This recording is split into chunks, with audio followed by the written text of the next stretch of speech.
ಬಹಳ ದಿನಗಳ ಒಂದು ಸಮಸ್ಯೆಗೆ ಒಂದು ಪರಿಹಾರವನ್ನು ಕಂಡುಕೊಡ್ತಕ್ಕಂಥ ಒಂದು ಕ್ಷಣ.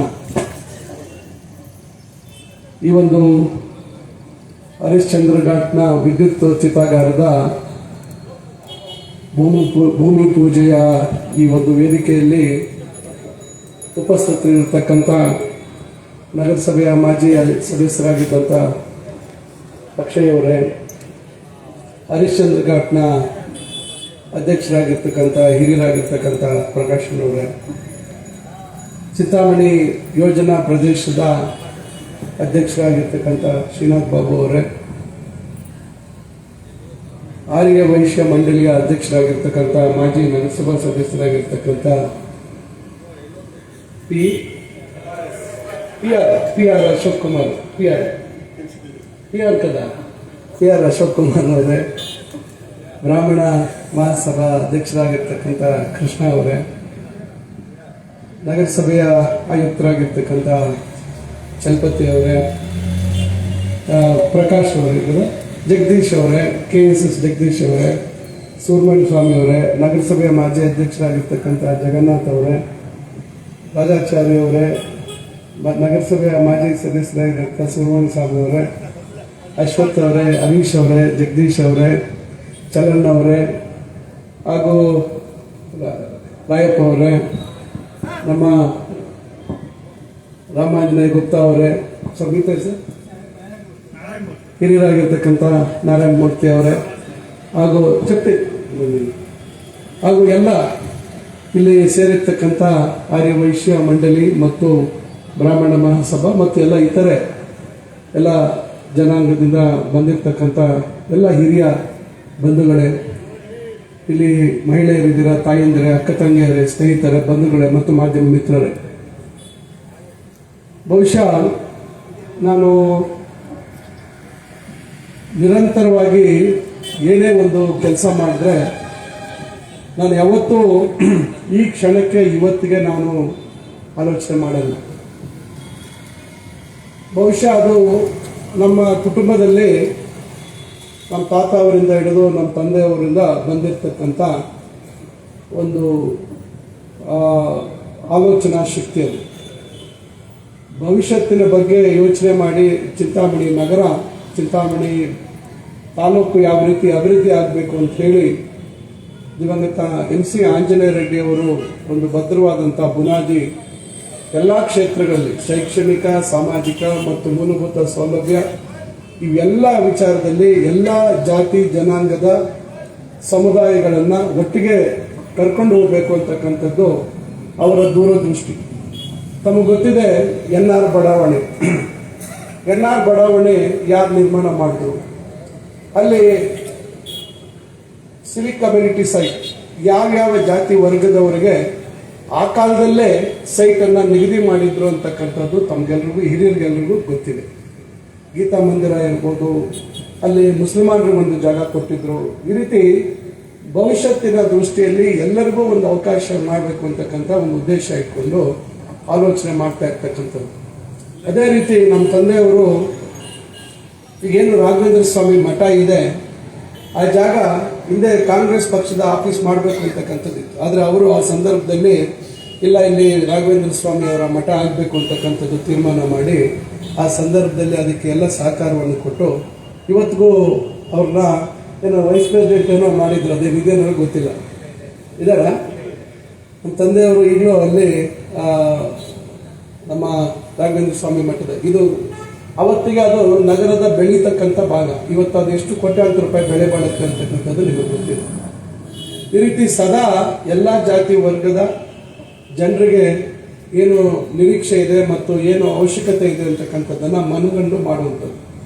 ನಾನು 2004ರಲ್ಲಿ ಶಾಸಕರಾದಂಥ ಸಂದರ್ಭದಲ್ಲಿ ನನಗೆ ಈ ಟಿಪ್ಪು ನಗರ, ಚೋಟರೆಡ್ಡಿಪಾಳ್ಯ ಭಾಗದ ನಮ್ಮ ಮುಸಲ್ಮಾನ್ ಬಾಂಧವರು ಕೆಲವರು ಮುಖಂಡರು ಬಂದು ನಮಗೆ ಒಂದು ಕಬ್ರಸ್ತಾನ್ಗೆ ಜಾಗ ಬೇಕು, ನಮಗೆ ಈ ಕಡೆಯಿಂದ ಬಾಗೇಪಲ್ಲಿ ಸರ್ಕಲ್ವರೆಗೂ ನಾವು ತಗೊಂಡು ಹೋಗ್ಬೇಕು ಅಂತ ಬಂದಂಥ ಸಂದರ್ಭದಲ್ಲಿ ನಾನು ಈ ಕಡೆ ಭಾಗಗಳಲ್ಲಿ ಎಲ್ಲಿ ಜಮೀನಿದೆ ಅಂತ ನೋಡೋಣ ಅಂತ ಪ್ರಯತ್ನ ಪಟ್ಟು ಕಡೆಗೆ ತೆರೇಪಲ್ಲಿ ಹತ್ರ ಸರ್ವೆ ನಂಬರ್ 128 ಇರಬೇಕು, ಅಲ್ಲಿ ಜಾಗ ಇದೆ ಅಂತ ಹೇಳಿ ಅಲ್ಲಿ ಸರ್ವೆ ಮಾಡಿಸುವಂಥ ಪ್ರಯತ್ನ ಮಾಡಿ ನನ್ನ ಆಲೋಚನೆ ಏನಿತ್ತು ಅಂದರೆ ಸುಮಾರು 6 ಎಕರೆ ಹಿಂದೂ ಸ್ಮಶಾನಕ್ಕೆ ಆ ಭಾಗದಲ್ಲಿರ್ತಕ್ಕಂಥ ಹಿಂದೂಗಳಿಗೆ ಸ್ಮಶಾನಕ್ಕೆ ಮಾಡಬೇಕು, ಸುಮಾರು 4 ಎಕರೆ ಮುಸ್ಲಿಂ ಕಬರಸ್ಥಾನಕ್ಕೆ ಕೊಡಬೇಕು, 3 ಎಕರೆ ಯಾಕೆ ಕ್ರಿಮೋಟೇರಿಯಂ ಮಾಡಬಾರ್ದು ಅಂತೇಳಿ ನಾನು ಜಿಲ್ಲಾಧಿಕಾರಿಗಳಿಗೆ ಪತ್ರ ಕೊಟ್ಟು ಅಲ್ಲೆಲ್ಲ ಸರ್ವೆ ಮಾಡುವಂಥದ್ದು ಮತ್ತೊಂದು ಪ್ರಯತ್ನ ಪಟ್ಟು.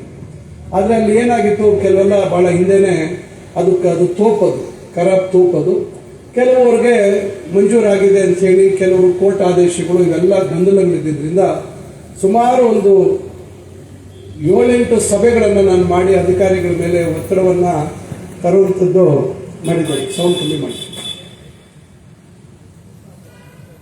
ಅಧಿಕಾರಿಗಳ ಮೇಲೆ ಒತ್ತಡ ತಂದು ನಿರಂತರ ಪ್ರಯತ್ನ ಪಟ್ಟೆ, ಆದರೆ ಅದು ಕಾರ್ಯ ಸಾಧು ಆಗಲಿಲ್ಲ. ಅದು ನನ್ನ ಕನಸು ಅದೇ ರೀತಿಯಾಗಿ ಉಳಿದೋಯ್ತು. ನಂತರ ತಮಗೆ ಗೊತ್ತಿದೆ 2 ಬಾರಿ ಚುನಾವಣೆಯಲ್ಲಿ ನಮಗೆ ಹಿನ್ನಡೆ ಆಯಿತು. ಇದರ ಹಿನ್ನೆಲೆ ತಮಗೆ ಗೊತ್ತಿರಬೇಕು. ಮೂಲವಾಗಿ ಅಂಜನೇಯ ಎಕ್ಸ್ಟೆನ್ಷನ್ ಅಲ್ಲಿ ವೈಶ್ಯ ಸ್ಮಶಾನ ಅಂತ ಹೇಳಿ ಆ ಕಾಲದಲ್ಲಿ 20 ಕುಂಟೆ 20 ಕುಂಟೆನೋ ಜಾಗ ಇತ್ತು.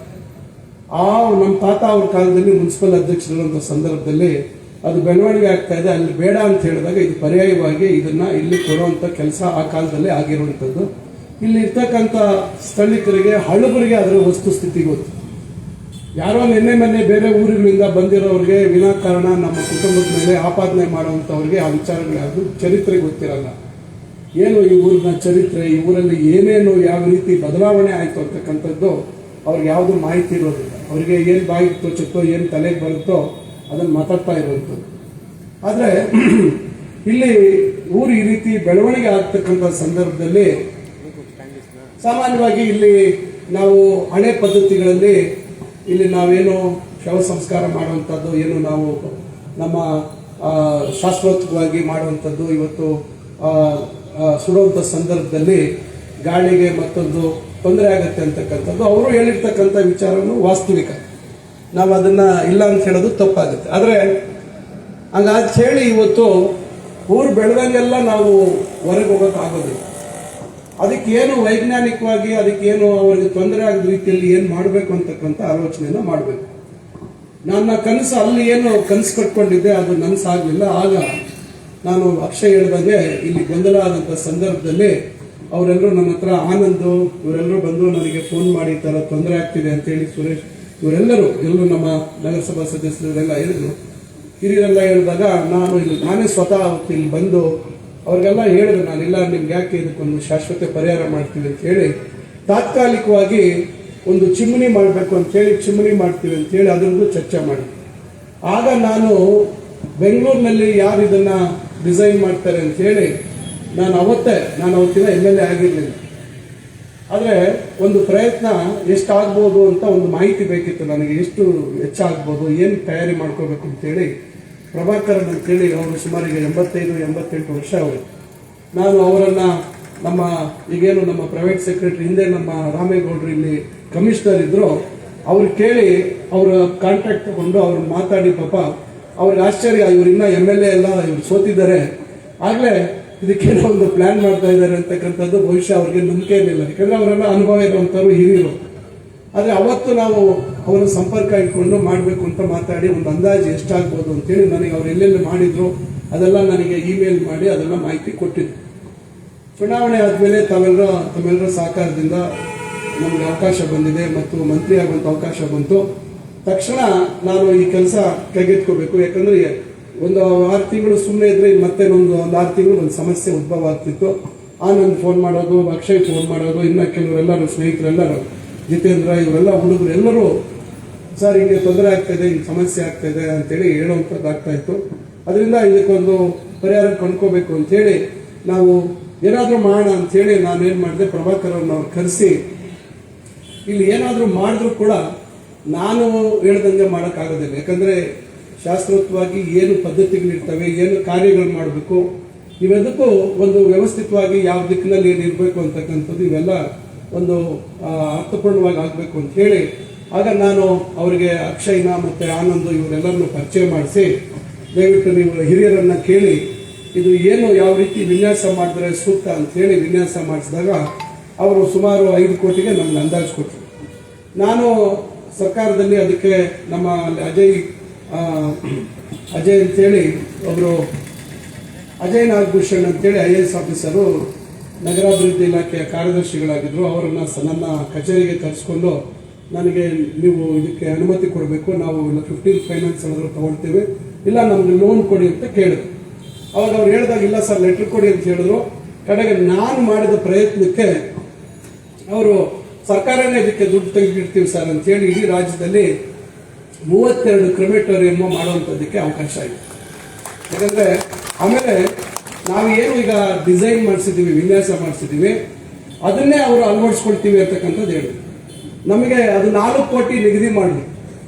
ನಮಗೆ 1 ಕೋಟಿ ಜಾಸ್ತಿ ಯಾಕೆ ಆಗ್ತಾ ಇದೆ ಅಂದ್ರೆ ಇಲ್ಲಿ ಪ್ರಾರಂಭದಿಂದ ರಸ್ತೆ ಅಭಿವೃದ್ಧಿ ಇವೆಲ್ಲ ಒಂದು ವ್ಯವಸ್ಥಿತವಾಗಿ ಆಗಬೇಕು ಅಂತ ಹೇಳಿ ಆ ಕಡೆ ಈ ಕಡೆ ಇರ್ತಕ್ಕಂಥ ಸ್ಥಳವನ್ನ ಒಂದು ವ್ಯವಸ್ಥಿತವಾಗಿ ಬಳಸಿಕೊಂಡು ನಾಳೆ ಒಂದು ಒಳ್ಳೆ ಒಂದು ಆಕರ್ಷಣೀಯ ರೀತಿಯಲ್ಲಿ ಇದು ಇರಬೇಕು ಅಂತ ಹೇಳಿ ಅದಕ್ಕೆ ನಾವು ಹೆಚ್ಚುವರಿಯಾಗಿ ನಾವು ನಗರಸಭೆಯ 15 ಫೈನಾನ್ಸ್ ಅಲ್ಲಿ ಕೊಟ್ಟು ಇದು ಮಾಡಿದ್ವಿ. ಇದು ಕ್ಯಾಬಿನೆಟ್ಗೆ ಬಂದು 1.5 ವರ್ಷ ಆಯ್ತು. ಕ್ಯಾಬಿನೆಟ್ಗೆ ಬಂದು 1.5 ವರ್ಷದಿಂದನೇ ಅಪ್ರೂವ್ ಆಯ್ತು. ನಂತರ ಅದು ಮೇಂಟೆನೆನ್ಸು ಮತ್ತೊಂದು ಇವೆಲ್ಲ ಸ್ವಲ್ಪ ಗೊಂದಲ ಆಗಿ ಏನು ಅದಕ್ಕೆ ಅಮೌಂಟ್ ಎಷ್ಟು ಯಾಕೆ ಅಂತೇಳಿ ಮತ್ತೆ ಪರಿಷ್ಕರಣೆ ಮಾಡಿ ಮತ್ತೆ ಕ್ಯಾಬಿನೆಟ್ಗೆ ಬರುವಂಥದ್ದಾಯಿತು. ಈ ರೀತಿಯಾಗಿ ಇದು ತಡ ಆಯಿತು. ಆಮೇಲೆ ಟೆಂಡರ್ ಪ್ರಕ್ರಿಯೆ ಸುಮಾರು 7-8 ತಿಂಗಳು ತಡ ಆಯಿತು. ನಮ್ಮದು ದೊಡ್ಡಬಳ್ಳಾಪುರದ್ದು ಒಟ್ಟಿಗೆ ಟೆಂಡರ್ ಮಾಡಿದ್ರು. ಅಲ್ಲಿ ಟೆಂಡರ್ ಪ್ರಕ್ರಿಯೆಗಳಲ್ಲಿ ಸ್ವಲ್ಪ ಗೊಂದಲ ಆಗಿ ಅದು ತಡ ಆಗಿದ್ರಿಂದ ಈಗ 2.5 ವರ್ಷ ಆದಮೇಲೆ ಇವತ್ತು ಇದಕ್ಕೆ ಒಂದು ಅವಕಾಶ ಮಾಡ್ತಾ ಇದ್ದೀವಿ. ನಾನಿಲ್ಲಿ ತಮಗೆ ಹೇಳುವಂಥದ್ದು ಇಷ್ಟೇ, ನಾವು ಊರು ಬೆಳವಣಿಗೆ ಇವತ್ತು ಬಹಳ ವೇಗವಾಗಿ ಆಗ್ತಾ ಇದೆ. ಇವತ್ತು ಬ್ರಾಹ್ಮಣ ಮತ್ತು ವೈಶ್ಯ ಸಮಾಜದವರೇ ಹೆಚ್ಚು ನಾವು ಸಣ್ಣ ಹುಡುಗರಾಗಿದ್ದ ನಾವು ನೋಡ್ತಾ ಇದ್ವಿ. ಈಗ ಯಾರು ಇದನ್ನ ಬಳಸ್ಕೊಳ್ತಾ ಇದ್ರು ಅಂತ ಈಗ ಬೇರೆ ಬೇರೆ ಸಮುದಾಯದವರು ಕೂಡ ಇವತ್ತು ಸ್ಥಳದ ಅಭಾವ ಇರೋದ್ರಿಂದ ಅಲ್ಲಿ ಅವರು ಕೂಡ ಇವತ್ತು ಈ ಒಂದು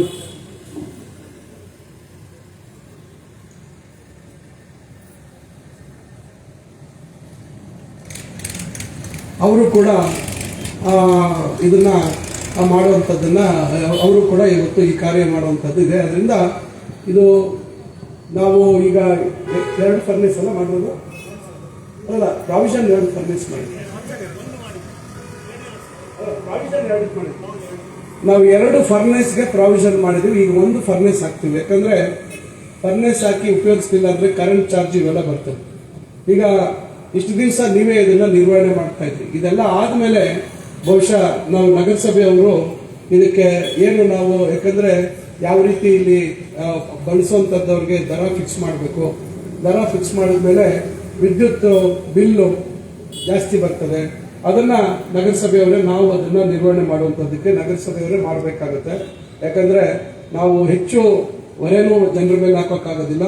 ಒಂದು ಬೆಂಗಳೂರಲ್ಲಿ ಬೇರೆ ಕಡೆ ಯಾವ ರೀತಿ ಇದೆ ಅನ್ನೋದನ್ನ ಮತ್ತೆ ನಮ್ಮ ಚಿಂತಾಮಣಿಯ ಒಂದು ಇದಕ್ಕೆ ಅನುಗುಣವಾಗಿ ನಾವು ಎಷ್ಟು ಮಾಡ್ಬೋದು ಅಂತೇಳಿ ಅದಕ್ಕೊಂದು ದರ ನಿಗದಿ ಮಾಡಬೇಕಾಗುತ್ತೆ.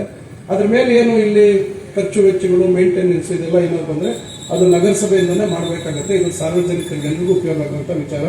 ಅದನ್ನ ನಾನೀಗ ತಮಗೆಲ್ಲರಿಗೂ ಬಹಳ ಸ್ಪಷ್ಟವಾಗಿ ಹೇಳ್ತಾ ಇದ್ದೀನಿ. ಇದು ನಾಳೆ ಕರೆಂಟ್ ಬಿಲ್ಲು ಮತ್ತೊಂದು ಜಾಸ್ತಿ ಆಗಿರುತ್ತೆ ಹಂಗಾಗುತ್ತೆ ಅನ್ನುವಂಥದ್ದು ಗಾಬರಿ ಆಗುವಂಥ ಅವಶ್ಯಕತೆ ಇಲ್ಲ. ಅದರಿಂದ ಅವೆಲ್ಲ ನಿರ್ವಹಣೆ ಮತ್ತೊಂದು ನಿಮ್ಮ ಜೊತೆಗೆ ಏನಿವತ್ತು ತಾವೊಂದು ಹರಿಶ್ಚಂದ್ರ ಘಾಟ್ನ ಒಂದು ಇದು ಮಾಡ್ಕೊಂಡಿದ್ದಾರೆ ಒಂದು ಅದರ ಜೊತೆಯಲ್ಲಿ ನಗರಸಭೆಯವರು ತಾವು ಇದು ಮಾಡಿಕೊಂಡು ಅದನ್ನು ಮಾಡುವಂಥದ್ದಾಗುತ್ತೆ ಅಂತಕ್ಕಂಥದ್ದು. ಏನು ಈಗ ಸುಬ್ರಹ್ಮಣ್ಯ ಸ್ವಾಮಿ ಅವರು ಅಳಬೂರು ಎಲ್ಲ ನೆನಪು ಮಾಡ್ತಾ ಇದ್ದಾರೆ. ನಮ್ಮ ಕ್ರಿಶ್ಚಿಯನ್ ಸಮುದಾಯದವ್ರಿಗೂ ಕೂಡ ಸಿಮೆಟ್ರಿಗೆ 30 ಗುಂಟೆ ಜಮೀನು ಕೊಟ್ಟಿದ್ದಾರೆ ನಮ್ಮ ತಂದೆಯವರು ಅಂತಕ್ಕಂಥದ್ದು ಹೇಳ್ತಾ ಇದ್ದಾರೆ. ಅದರಿಂದ ಇವತ್ತು ಎಲ್ಲರಿಗೂ ನಾವು ಈ ರೀತಿಯಾಗಿ ಬಳಕೆ ಮಾಡುವಂಥದ್ದಕ್ಕೆ ಬಹಳ ಹಿಂದಿನಿಂದ ಯಾಕಂದ್ರೆ ಅವಕಾಶನೂ ಅದೇ ರೀತಿ ಈ ಕ್ಷೇತ್ರದ ಜನ ಕೊಟ್ಟಿದ್ರು. ನಮ್ಮ ತಾತ ಅವರಿಗೆ 3 ಸತಿ ಶಾಸಕರಾಗುವಂಥ ಅವಕಾಶ, 2 ಬಾರಿ ವಿಧಾನ ಪರಿಷತ್ ಸದಸ್ಯರಾಗುವಂಥ ಅವಕಾಶ, ನಮ್ಮ ತಂದೆಯವರು 5 ಬಾರಿ ಶಾಸಕರಾಗುವಂಥ ಅವಕಾಶ. ಈ ರೀತಿ ಕೊಟ್ಟಂಥ ಸಂದರ್ಭದಲ್ಲಿ ಒಂದು ವ್ಯವಸ್ಥಿತವಾಗಿ ಎಲ್ಲ ಸಮಸ್ಯೆಗಳಿಗೆ ಪರಿಹಾರ ಕಂಡುಕೊಳ್ತಕ್ಕಂಥ ಒಂದು ಪ್ರಯತ್ನ ನಾವು ಮಾಡಿದ್ದೇವೆ. ನಾನು ಈಗ ತಮಗೆ ಹೇಳುವಂಥದ್ದು ಈಗ ಮತ್ತೊಂದು ಹೆಜ್ಜೆ ಮುಂದೆ ಇಟ್ಟಿದ್ದೀವಿ. ಈಗ ಬಹಳ ವರ್ಷಗಳಿಂದ ಇವತ್ತು ತಮಗೆ ಗೊತ್ತಿದೆ ಎಲ್ಲ ಜಾತಿ ಜನಾಂಗದವರು ನಮಗೆ ನಮ್ಮ ಜನಾಂಗದ ಕೆಲವು ಕಾರ್ಯಚಟುವಟಿಕೆಗಳಿಗೆ ಜಾಗ ಕೊಡಿ ಅಂತಕ್ಕಂಥ ಬೇಡಿಕೆ ಇಟ್ಟಿದ್ದಾರೆ.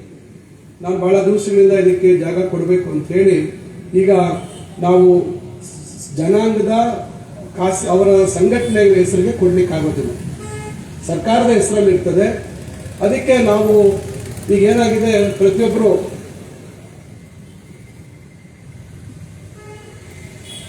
ನಾನು ಹೇಳ್ತೀನಿ ಇರಪ್ಪ, ಏನು ನಾನು ಮರ್ತೋಗ್ತೀನ. ಈಗ ಎಲ್ಲ ಜಾತಿ ಜನಾಂಗಗಳಿಗೆ ಒಂದು ಜಾಗ ಕೊಡಬೇಕು ಅಂತಕ್ಕಂಥ ತೀರ್ಮಾನ ಮಾಡಿ ಸುಮಾರು ಒಂದೂವರೆ ವರ್ಷದಿಂದ ನಿರಂತರ ಅದರ ಪ್ರಯತ್ನವನ್ನು ನಾನು ಮಾಡ್ತಾ ಇದ್ದೀನಿ. ಈಗ ಏನಾಗಿದೆ, ಪ್ರತಿಯೊಬ್ಬರಿಗೂ ಭವನ ಅಂತಕ್ಕಂಥದ್ದು, ಇವತ್ತು ಭವನ ಅಂತಕ್ಕಂಥ ಪರಿಕಲ್ಪನೆ ತೆಗಿಬೇಕಾಗುತ್ತೆ. ನಾನು ಹೇಳುವಂಥದ್ದು ಇವತ್ತು ಶೈಕ್ಷಣಿಕ ಅಧ್ಯಯನ ಕೇಂದ್ರ, ಈ ರೀತಿಯಾಗಿ ಆ ಜಾಗವನ್ನು ಈ ಅಧ್ಯಯನ ಕೇಂದ್ರ ರೀತಿಯಲ್ಲಿ ಮಾಡಬೇಕು. ಸಮುದಾಯದಲ್ಲಿರ್ತಕ್ಕಂಥ ಬಡವರಿಗೆ ಅಥವಾ ಮಕ್ಕಳಿಗೆ ವಿದ್ಯಾಭ್ಯಾಸವನ್ನು ಹರಿಸ್ತಕ್ಕಂಥವ್ರಿಗೆ ಯಾವ ರೀತಿ ಇವತ್ತಿನ ತಂತ್ರಜ್ಞಾನವನ್ನು ಬಳಸ್ಕೊಂಡು ಒಂದು ಡಿಜಿಟಲ್ ಲೈಬ್ರರಿ ಮಾಡುವಂಥದ್ದು ಇರ್ಬೋದು, ಅಥವಾ ಒಂದು ಲ್ಯಾಂಗ್ವೇಜ್ ಲ್ಯಾಬ್ ಮಾಡುವಂಥದ್ದು ಇರ್ಬೋದು, ಇಲ್ಲ ಆರ್ಟಿಫಿಷಿಯಲ್ ಇಂಟೆಲಿಜೆನ್ಸ್ ಕೃತಕ ಬುದ್ಧಿಮತ್ತೆಯನ್ನು ಬಳಸ್ಕೊಂಡು ನಾವು ಏನು ಅವರಿಗೆ ತರಬೇತಿ ಕೊಡ್ಬೋದು, ಅವರು ಸ್ವಂತ ಕಾಲ ಮೇಲೆ ನಿಲ್ಲುವಂಥದ್ದಕ್ಕೆ ಏನು ಮಾಡ್ಬೋದು ಅಂತಕ್ಕಂಥ ಚಟುವಟಿಕೆ ಮಾಡಬೇಕು ಅಂತ ಹೇಳಿ ನಾನು ಸುಮಾರು ಈಗ ಜಾಗ 30-35 ಎಕರೆ ಹುಡುಕಿ ಕನಿಷ್ಠ 10 ಗುಂಟೆ ಗರಿಷ್ಠ 1 ಎಕರೆ, ಅಕಸ್ಮಾತ್ ಅಲ್ಲಿ ಸೈಟು ವಿಸ್ತೀರ್ಣ ಹಾಗೆ ಹೀಗೆ ಸ್ವಲ್ಪ ವ್ಯತ್ಯಾಸ ಇದ್ದು ಒಂದು 4-5 ಗುಂಟೆ ಜಾಸ್ತಿ ಇರ್ಬೋದು ಬಿಟ್ರೆ ಆ ರೀತಿ ನಾವು ವ್ಯತ್ಯಾಸ ಮಾಡಕ್ಕೆ ಹೋಗಿಲ್ಲ. ಇಲ್ಲಿ ಯಾರು ಜನಸಂಖ್ಯೆ ಹೆಚ್ಚಿದ್ದಾರೆ ಅದರ ಅನುಗುಣವಾಗಿ ಕೊಡುವಂತ ಒಂದು ಪ್ರಯತ್ನ ಮಾಡಿದ್ದೇವೆ. ಅದೇ ರೀತಿ ನಾನು ನಮ್ಮ ಆರ್ಯ ವೈಶ್ಯ ಒಂದು ಸಮಾಜಕ್ಕೆ ಸುಮಾರು 30 ಗುಂಟೆ ಜಾಗ ಕೊಡಬೇಕು ಅಂತಕ್ಕಂಥ ತೀರ್ಮಾನ ಮಾಡಿ ಈಗಾಗಲೇ ಬಹುಶಃ ಇವತ್ತು ನಾನು ಆರ್ಡರ್ ಕಾಪಿ ಕೊಡಬೇಕಿತ್ತು. ಅದು ನಮಗೆ ಯಾವ ಇಲಾಖೆಗೆ ಅದನ್ನು ಕೊಡಬೇಕು ಅಂತಕ್ಕಂಥ ಸಮಸ್ಯೆ ಇದೆ. ಅದು ಬಹುಶಃ ಇನ್ನೊಂದು 4-5 ದಿವಸದಲ್ಲಿ ನಾನು ಮಂಡಳಿಗೆ ಕೊಡಬೇಕು ಅಂತ ಹೋದಾಗ ಮಂಡಳಿಯವರು 50% ದುಡ್ಡು ಕಟ್ಟಬೇಕಾಗುತ್ತೆ. ನಾನು ಈಗಾಗಲೇ ತಮಗೆ ಗೊತ್ತಿದೆ, ಆರ್ಯ ವೈಶ್ಯ ಇದಕ್ಕೆ ರಾಜ್ಯದ ಮಟ್ಟದ ಅಧ್ಯಕ್ಷರಾಗಿ ಮುಳಬಾಗಿಲಿನ ರಾಮ್ ಪ್ರಸಾದ್ ಅವರು ಆಗಿದ್ದಾರೆ. ನಾನು ಅವ್ರಿಗೂ ಹೇಳಿದೆ, ಅವರು ಸರ್ ಕೊಡಿ ಸರ್ ಅಂತ ಹೇಳಿದ್ರು. ನಾನು ಈಗ ಆದೇಶ ಆಗ್ತಾ ಇತ್ತು, ಈಗ ಅದು ನಾನು ಚರ್ಚೆ ಮಾಡಿದೆ. 30 ಗುಂಟೆ ಜಾಗವನ್ನು ಕೊಡುವಂತ ಒಂದು ತೀರ್ಮಾನ ಆಗಿದೆ ಮತ್ತು ನಾನು ಪತ್ರನೂ ಕೊಟ್ಬಿಟ್ಟಿದ್ದೀನಿ. ಆದೇಶ ಆಗಬೇಕಾಗಿತ್ತು, ಆದರೆ ಯಾವ ಇಲಾಖೆ ಹೆಸರು ಕೊಡಬೇಕು ಅನ್ನೋದು ಒಂದು ಸ್ವಲ್ಪ ಸರ್ಕಾರದ ಮಟ್ಟದಲ್ಲಿ ಅದನ್ನ ಗೊಂದಲ ಇದೆ, ಅದನ್ನ ಒಂದು ನಿವಾರಣೆ ಮಾಡಿಕೊಂಡು ಆದೇಶ ಮಾಡಿಸುವಂಥದ್ದಾಗುತ್ತೆ. ಅದೇ ರೀತಿ ಬ್ರಾಹ್ಮಣ ಸಮುದಾಯಕ್ಕೂ ಅಷ್ಟೇ, ಬ್ರಾಹ್ಮಣ ಸಮುದಾಯಕ್ಕೆ ಸುಮಾರು 20 ಗುಂಟೆ ಜಾಗ ಕೊಡಬೇಕು ಅಂತಕ್ಕಂಥದ್ದನ್ನ ನಾವು ತೀರ್ಮಾನ ಮಾಡಿದ್ದೀವಿ. ಅದೇ ರೀತಿ ಈಗಾಗಲೇ ಸುಮಾರು 18 ಆದೇಶಗಳು ನನ್ನ ಹತ್ರ ಕೈಯಲ್ಲಿದೆ. ಇವು 3-4 ಪೆಂಡಿಂಗ್ ಯಾಕಾಯ್ತು ಅಂದ್ರೆ ಯಾರ ಹೆಸರು ಕೊಡಬೇಕು ಅನ್ನೋದಕ್ಕೆ ಪೆಂಡಿಂಗ್ ಆಯ್ತು. ಗರಿಷ್ಠ 1 ಎಕರೆ ಕೊಟ್ಟಿದ್ದೀವಿ. ಇವತ್ತು ಒಕ್ಕಲಿಗ ಸಮುದಾಯಕ್ಕೆ 1 ಎಕರೆ, ಮುಸ್ಲಿಂ ಬಾಂಧವರಿಗೆ 1 ಎಕರೆ ಕೊಡ್ತಾ ಇದ್ದೀವಿ. ಪರಿಶಿಷ್ಟ ಜಾತಿ ಎಡಗೈ ಸಮುದಾಯದವರಿಗೆ 1 ಎಕರೆ ಸ್ಯಾಂಕ್ಷನ್ ಆಗಿದೆ. ಆರ್ಡರ್ ಕಾಪಿ ನನ್ನ ಹತ್ರ ಇದೆ. ಈ ರೀತಿ ಕುರುಬ ಸಮಾಜ, ಗೊಲ್ಲ ಸಮಾಜ, ಈ ರೀತಿ ಎಲ್ಲರಿಗೂ ಇವತ್ತು ಸುಮಾರು 18 ಸಮಾಜಗಳ ಸರ್ಕಾರಿ ಆದೇಶ ಜಿಲ್ಲಾಧಿಕಾರಿಗಳಿಂದ ಮಂಜೂರಿಕೆ ಮಾಡಿಸಿಕೊಂಡಿರ್ತಕ್ಕಂಥ ಆದೇಶ ನನ್ನ ಹತ್ರ ಇದೆ.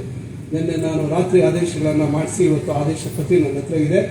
ಇದು ಏನು ಇವತ್ತು ತಾವು ನಮ್ಮ ಇಂಜಿನಿಯರಿಂಗ್ ಕಾಲೇಜ್ ಕಟ್ಟಡ ಆಗ್ತಾ ಇದೆಯಲ್ಲ, ಅದರ ಹಿಂಭಾಗ ಏನು ಗುಡ್ಡದ ಮೇಲೆ ಕಾಲೇಜ್ ಬರುತ್ತೆ, ಗುಡ್ಡದ ಹಿಂಭಾಗ ಅದು ಗುಡ್ಡ ಪ್ರದೇಶನೇ, ಅರ್ಥ ಆಯ್ತಲ್ಲ. ದಯವಿಟ್ಟು ನಾನು ಇರ್ತಕ್ಕಂಥ ವಿಚಾರ ಹೇಳ್ತಾ ಇದ್ದೀನಿ. ಅದಕ್ಕೆ ಪ್ರತ್ಯೇಕವಾಗಿ ಆ ಕಡೆ ಸೈಡಲ್ಲಿ ನಾವು ಇಂಜಿನಿಯರಿಂಗ್ ಕಾಲೇಜು ಆ ಕಡೆ ಸೈಡಲ್ಲಿ ಒಂದು 10 ಕೋಟಿಯಲ್ಲಿ ನಾವು ನಮ್ಮ ಪ್ರವಾಸಿ ಮಂದಿರ ಕಟ್ತಾ ಇದ್ದೀವಿ, ಟ್ರಾವೆಲರ್ಸ್ ಬಂಗ್ಲೋ ಕಟ್ತಾ ಇದ್ದೀವಿ. ನಮ್ಮ IB ಏನಿದೆ ಅದರಲ್ಲಿ ಕಟ್ತಾ ಇದ್ದೀವಿ. ಹೊಸದಾಗಿ 10 ಕೋಟಿಯಲ್ಲಿ ಸುಸಜ್ಜಿತವಾಗಿ ಈಗಾಗಲೇ ಕಾಮಗಾರಿ ಪ್ರಾರಂಭ ಆಗಿದೆ. ಅದಕ್ಕೆ ಹೊಂದ್ಕೊಂಡಿರ್ತಕ್ಕಂಥದ್ದಕ್ಕೆ ಈಗ ಅಲ್ಲಿ ಪಕ್ಕದಲ್ಲಿ ನಾವು 24 ಮೀಟರ್ ಅಂದ್ರೆ 80 ಅಡಿ ರಸ್ತೆಯನ್ನು ಮಾಡ್ತೀವಿ. 80 ಅಡಿ ರಸ್ತೆಯನ್ನು ಮಾಡಿ ಈ ಒಂದು ಲೇಔಟ್ ಅನ್ನು ನಾನು ಫಾರ್ಮ್ ಮಾಡಿಸಿದ್ದೀನಿ, ಅಂದ್ರೆ ಪ್ಲಾನ್ ಮಾಡಿಸಿದ್ದೀನಿ. ಅದಕ್ಕೆ ಸುಮಾರು ಈಗ ಮೊದಲನೇ ಹಂತದಲ್ಲಿ 15 ಕೋಟಿ ಬೇಕು ಅಂತ ನಾನು ಅನುದಾನವನ್ನ ಸರ್ಕಾರದಲ್ಲಿ ಕೇಳ್ತಾ ಇದ್ದೇನೆ. ಯಾಕಂದ್ರೆ 80 ಅಡಿ ರಸ್ತೆ ಚಿಂತಾಮಣಿಯಲ್ಲಿ ಎಲ್ಲೂ ಇಲ್ಲ. ಯಾಕಂದ್ರೆ ಭವಿಷ್ಯತ್ತಿನ ಯೋಚನೆ ಮಾಡಿಕೊಂಡು ಆಮೇಲೆ ಒಳಗಡೆ ಕನಿಷ್ಠ ಅಂದ್ರೆ ಕಮ್ಮಿ ವಿಸ್ತೀರ್ಣ ಅಂದ್ರೆ 40 ಅಡಿ ರಸ್ತೆ, ಅದು ಬಹಳ ಕಮ್ಮಿ ಇದೆ. ಬಹುತೇಕ 18 ಮೀಟರ್ ರಸ್ತೆ, ಈ ರೀತಿ ಜೋಡಿ ರಸ್ತೆ, ಈ ರೀತಿಯಾಗಿ ಡಬಲ್ ರೋಡ್ ರೀತಿಯಲ್ಲಿ ಅದನ್ನ ವಿನ್ಯಾಸ ಮಾಡಿಸಿದ್ದೀನಿ. ಯಾಕಂದ್ರೆ ನಾನು ಯಾವತ್ತು ಭವಿಷ್ಯತ್ತಿನ ಬಗ್ಗೆ ಯೋಚನೆ ಮಾಡುವಂಥದ್ದು, ದೂರದೃಷ್ಟಿ ಇಟ್ಕೊಂಡು ನಾನು ಕೆಲಸ ಮಾಡುವಂಥವ್ರು. ಅದರಿಂದ 18 ಮೀಟರ್ ರಸ್ತೆಯನ್ನು ಮಾಡಿದ್ದೀವಿ. ನಾನು ನಿಮಗೆ ಆದೇಶ ಪ್ರತಿ ಕೊಟ್ಟಾಗ ಯಾರ್ಯಾರಿಗೆ ಯಾವ್ಯಾವ ಸೈಟ್ ಅಂತ ಎಲ್ಲ ಸಮುದಾಯಗಳಿಗೂ ಅಲ್ಲೇ ಕೊಟ್ಟಿದ್ದೀವಿ. ಎಲ್ಲ ಸಮುದಾಯಗಳಿಗೂ ಅಲ್ಲೇ ಕೊಟ್ಟಿದ್ದೀವಿ. ಆಮೇಲೆ 3 ಎಕರೆ ಜಾಗ ಅಲ್ಲೇ ಒಂದು ಜಾಗದಲ್ಲಿ ಸುತ್ತಲೂ ರಸ್ತೆ 18 ಮೀಟರ್ ರಸ್ತೆ ಇರುವಂಥ ಜಾಗದಲ್ಲಿ 3 ಎಕರೆ ಜಾಗ ನಿಗದಿ ಮಾಡಿದ್ದೀವಿ, ರಿಸರ್ವ್ ಮಾಡಿದ್ದೀವಿ. ಅಲ್ಲಿ ಒಂದು ದೊಡ್ಡದು ಒಂದು ಓಪನ್ ಏರ್ ಥಿಯೇಟರ್ ತರ ಮಾಡೋಣ. ನೀವು ಗೊತ್ತಿದೆ, ನಾವು ಏನೇ ಪ್ಲಾನ್ ಮಾಡಿದ್ರು ಅದು ಎಲ್ಲರೂ ಬಂದು ಉಬ್ಬೇರಿಸಿ ನೋಡುವಂಥ ರೀತಿಯಲ್ಲಿ ನಾನು ಪ್ಲಾನ್ ಮಾಡೋದು. ಅದರಿಂದ ಅದನ್ನ 3 ಎಕರೆ ರಿಸರ್ವ್ ಮಾಡಿದ್ವಿ. ಅವಾಗ ಎಲ್ಲರೂ ಏನಾದರೂ ಚಟುವಟಿಕೆಗಳಿದ್ರೆ ಅಲ್ಲಿ ಬಳಸ್ಕೋಬಹುದು. ಯಾಕಂದ್ರೆ ಸುಮ್ಮನೆ ಪ್ರತಿಯೊಬ್ಬರು ಭವನ ಅಂದ್ರೆ ಇವತ್ತು ನಾನು ಜಾಗ ಕೊಟ್ಬಿಟ್ಟು ನಾನೇ ಮತ್ತೆ ಅವ್ರ ಹತ್ರ ಬಯಸ್ಕೋಬೇಕು. ಏನಾಗುತ್ತೆ, ಸರ್ಕಾರದಲ್ಲಿ ದುಡ್ಡು ಕೊಡಲ್ಲ, ಸೀಮಿತವಾಗಿ ಕೊಡ್ತಾರೆ. ಆದ್ರೆ ನಮ್ಮ ಆಸೆಗಳು ಹೆಂಗಿರುತ್ತೆ ಅಂದ್ರೆ, ಸರ್ಕಾರ 50 ಲಕ್ಷ ಕೊಟ್ರೆ ನಾವು 5 ಕೋಟಿಗೆ ವಿನ್ಯಾಸ ಮಾಡಿಸ್ತೀವಿ. ಆಮೇಲೆ ಬಂದು ಏನಪ್ಪ MLA ದುಡ್ಡು ಕೇಳಿದ್ರು ಕೊಡ್ಲಿಲ್ಲ ನಮ್ಮ ಜಾತಿಯವ್ರಿಗೆ, ನಮ್ಮ ಜಾತಿಯವ್ರು ಕಂಡ್ರೆ ಆಗಲ್ಲಪ್ಪ, ನಮ್ಮ ಜಾತಿ ಕಂಡ್ರೆ ಅವ್ರ ಪ್ರೀತಿ ಇಲ್ಲಪ್ಪ, ಜಾಗ ಕೊಟ್ಟು ನಾನೇ ಬಡಿಸ್ಕೊಳ್ಳೋ ಪರಿಸ್ಥಿತಿ ಆಗುತ್ತೆ. ಆ ಕಾರಣಕ್ಕಾಗಿ ನಾನು ಇವೆಲ್ಲ ಬಹಳ ದೂರದೃಷ್ಟಿ ಇಟ್ಕೊಂಡು ಯೋಚನೆ ಮಾಡಿ 3 ಎಕರೆ ಜಾಗ ರಿಸರ್ವ್ ಮಾಡಿದ್ದೀವಿ. ಅದನ್ನ ನಾನು ಬಿಡುಗಡೆ ಮಾಡ್ತೀನಿ. ಆ ಲೇಔಟ್ ಪ್ಲಾನ್ ಏನಿದೆ ಅದನ್ನ ನಾನು ಸದ್ಯದಲ್ಲೇ ಬಿಡುಗಡೆ ಮಾಡ್ತೀನಿ. ಸೋಷಿಯಲ್ ಮೀಡಿಯಾದಲ್ಲಿ ಎಲ್ಲ ಕಡೆ ಅದನ್ನ ಬಿಡುಗಡೆ ಮಾಡ್ತೀನಿ. ತಾವು ನೋಡ್ಬೋದು ಯಾವ ರೀತಿ ಆ ಬೆಟ್ಟ ಪ್ರದೇಶದಲ್ಲಿ ಮಾಡಿದ್ದೀವಿ ಅಂತಕ್ಕಂಥದ್ದು. ಅದರಿಂದ ಅಲ್ಲಿ ಅದನ್ನು ಮಾಡ್ತೀವಿ. 1 ಎಕರೆ ಪಾರ್ಕ್ ರಿಸರ್ವ್ ಮಾಡಿದ್ದೀವಿ. ಹಿರಿಯ ನಾಗರಿಕರಿಗೂ ಕೂಡ ಸುಮಾರು ಅಲ್ಲಿ 25-30 ಗುಂಟೆ ಅಂತ ಕಾಣುತ್ತೆ, 30 ಗುಂಟೆ ಸೀನಿಯರ್ ಸಿಟಿಸನ್ಸ್ಗೆ ಅಂತ ರಿಸರ್ವ್ ಮಾಡಿದೆ. ಇದನ್ನು ನಾವು ಯೋಚನೆ ಮಾಡಿದ್ವಿ. ನಾನು ಡೆಲ್ಲಿಯಲ್ಲಿ ಕ್ಯಾನ್ವಾಸ್ ಹೋದಂಥ ಸಂದರ್ಭದಲ್ಲಿ ಅಲ್ಲಿ ಒಂದು ಸೀನಿಯರ್ ಸಿಟಿಸನ್ಸ್ ಬಿಲ್ಡಿಂಗ್ ಅಂತ ನೋಡಿದಾಗ ನನಗೂ ಯೋಚನೆ ಬಂತು, ನಮ್ಮಲ್ಲಿ ಯಾಕೆ ಸೀನಿಯರ್ ಸಿಟಿಸನ್ಸ್ಗೆ ಕೊಡಬಾರ್ದು ಅಂತೇಳಿ ಅವ್ರಿಗೂ ಒಂದು ಜಾಗ ರಿಸರ್ವ್ ಮಾಡಿದ್ದೀವಿ. ಏನು ಸರ್ ಗೋವಿಂದಪ್ಪನವರೇ, ಸೀನಿಯರ್ ಸಿಟಿಸನ್ಸ್ಗೆ ಅಂತೇಳಿ ಅದು ಆದೇಶ ಆಗಿದೆ. ಆದೇಶ ಪ್ರತಿಯೆಲ್ಲ ನನ್ನ ಹತ್ರ ಇದೆ. ಇದೆರಡು ಮಾತ್ರ. ಇದು ಮತ್ತೆ DCC ಬ್ಯಾಂಕ್ಗೆ ಅಂತ ಹೇಳಿ ಅವರಿಗೆ ಒಂದು ಜಾಗ ಕೊಡ್ತಾ ಇದೀವಿ. ಅದೇನು ಗೊಂದಲ ಇಲ್ಲ, ಅವ್ರು 50% ದುಡ್ಡು ಕಟ್ತಾರೆ, ಅದು ಕೊಡ್ತಾ ಇದೀವಿ. ಆಮೇಲೆ ಹಾಸ್ಟೆಲ್ಸ್ಗೆ ಅಂತ ಜಾಗ ನಿಗದಿ ಮಾಡಿದ್ದೀವಿ. ಮುಂದೆ ಅಲ್ಲೆಲ್ಲ ಬೇರೆ ಇನ್ನ ಬಹಳ ದೂರದೃಷ್ಟಿ ಇಟ್ಕೊಂಡು ಬೇರೆ ಕೆಲಸ ಮಾಡ್ತಾ ಇದ್ದೀವಿ ನಾನು. ಈಗ ಅಲ್ಲಿ ಹಿಂದೆ ITI ಬರ್ತಾ ಇದೆ ಈ ಕಡೆಗೆ.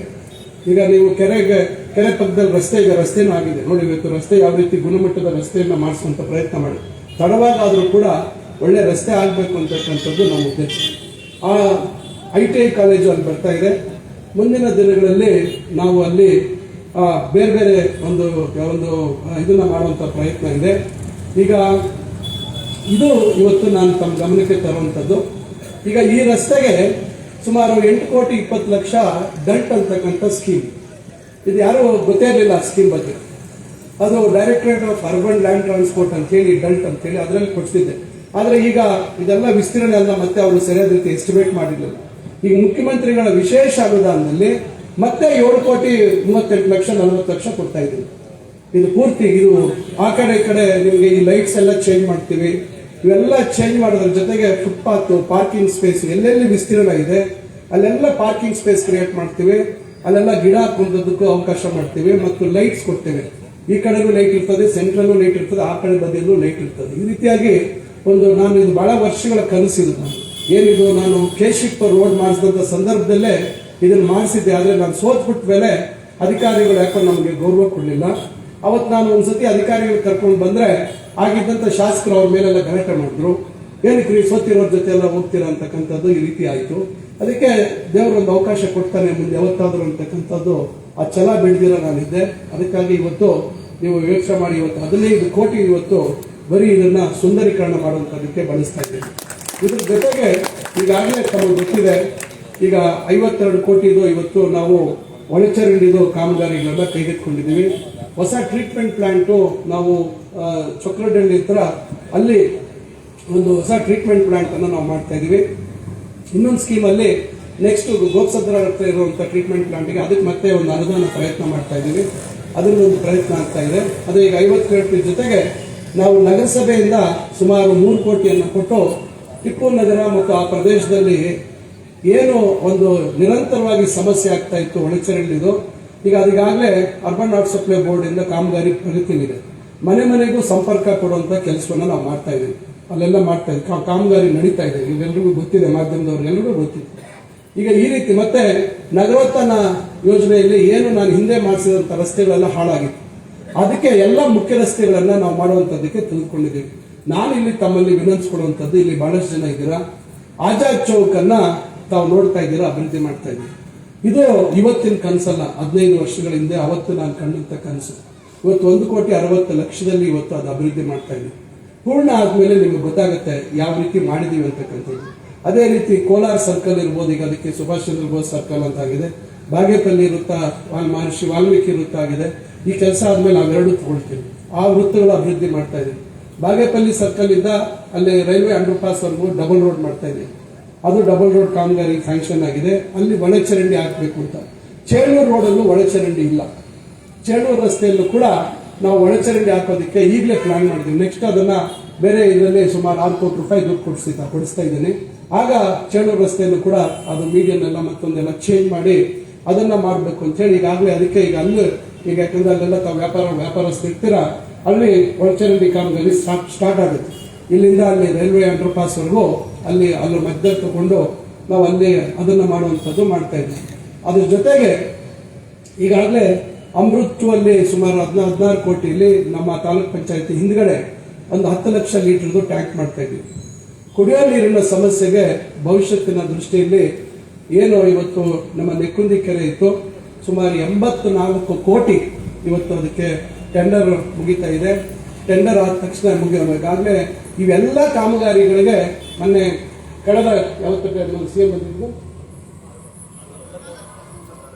ಕಳೆದ ತಿಂಗಳು 24ನೇ ತಾರೀಕು ಮಾನ್ಯ ಮುಖ್ಯಮಂತ್ರಿಗಳು ಶಿಡ್ಲಘಟ್ಟಕ್ಕೆ ಬಂದಂತ ಸಂದರ್ಭದಲ್ಲಿ ಇದಕ್ಕೆಲ್ಲ ಅಧಿಕೃತವಾಗಿ ಗುದ್ದಿ ಪೂಜೆ ಮಾಡಿದ್ರೆ ಶಂಕುಸ್ಥಾಪನೆ ಮಾಡಿಬಿಟ್ಟಿದ್ದೀವಿ. ಅದ್ರ ಸ್ಥಳೀಯವಾಗಿ ತಮಗೆ ಗೊತ್ತಾಗಬೇಕು ಅಂತ ಒಂದು ಸರಳವಾಗಿ ಕಾರ್ಯಕ್ರಮ ಇಟ್ಟಿದ್ದೀವಿ. ಮುಖ್ಯಮಂತ್ರಿಗಳ ಹೆಸರು ನಾಮಫಲಕದಲ್ಲಿ ಬರ್ತದೆ.